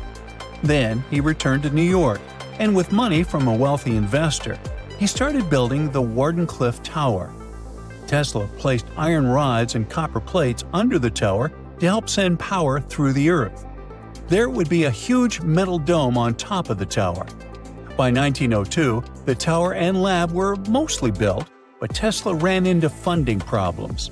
The Wardenclyffe Tower never worked as Tesla had hoped, and in 1917, it was torn down and sold for scrap. In any case, Tesla's idea only worked for short distances. The farther the electricity had to travel, the weaker it became. Scientists needed a way to send energy over long distances, and they found two viable solutions in the middle of the 20th century: microwaves and lasers. In 1964, engineer William C. Brown flew a tiny helicopter for 10 hours using only microwave power. Then, in 1975, Brown and a NASA scientist, Richard Dickinson, sent 30,000 watts of power over a mile using a research station called Venus. But there was still a problem.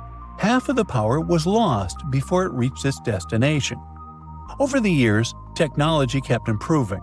Computers, lasers, solar panels, and transistors became more advanced and opened new horizons for wireless electricity. It could eventually help us switch to cleaner energy from fossil fuels like coal and gas. New Zealand-based company Emrod uses power beaming technology that starts with electricity from the power grid and turns it into microwaves. These microwaves travel through the air from a sending antenna to a receiving antenna, which turns them back into electricity that we can use. But there's a problem.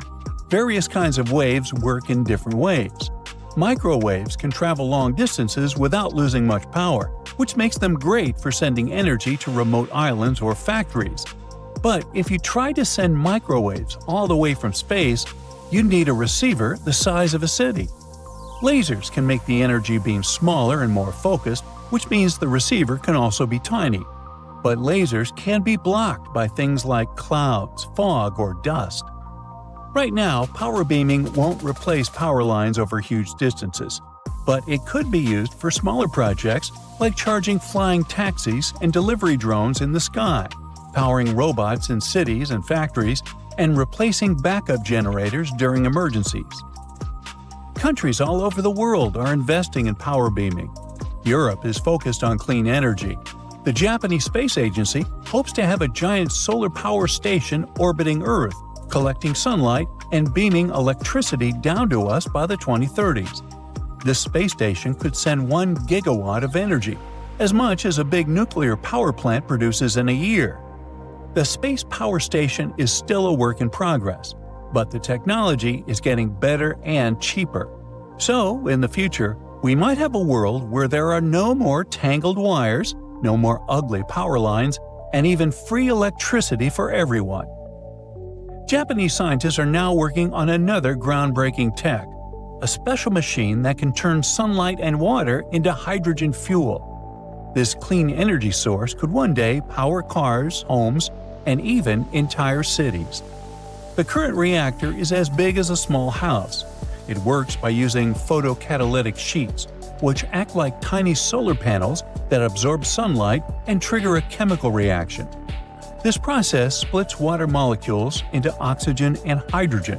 It allows the hydrogen to be collected and used as fuel. Right now, the process isn't efficient enough to produce hydrogen on a large scale. Most existing methods of making hydrogen still rely on fossil fuels. But the scientists behind this new reactor found a better way. Instead of breaking water apart all at once, which wastes energy, their machine does it in 2 steps. First, it separates oxygen Then it collects hydrogen to make the process smoother and more effective. The team used a special photocatalyst that responds to UV light, and they found that under natural sunlight, the solar energy conversion efficiency was 1.5 times higher than in the lab. In some places with stronger sunlight, the efficiency could be even greater. But still, at its current stage, the reactor only reaches about 1% efficiency, which is far too low for commercial use. Scientists believe that for this technology to become practical, they need to increase efficiency to at least 5%. To make this happen, they need better photocatalysts and larger reactors, and they would also need to find safe ways to handle a tricky byproduct, which is a highly flammable gas created during the process. But if they can boost efficiency, many scientists and companies will start mass-producing this technology, leading to clean, renewable hydrogen energy on a large scale.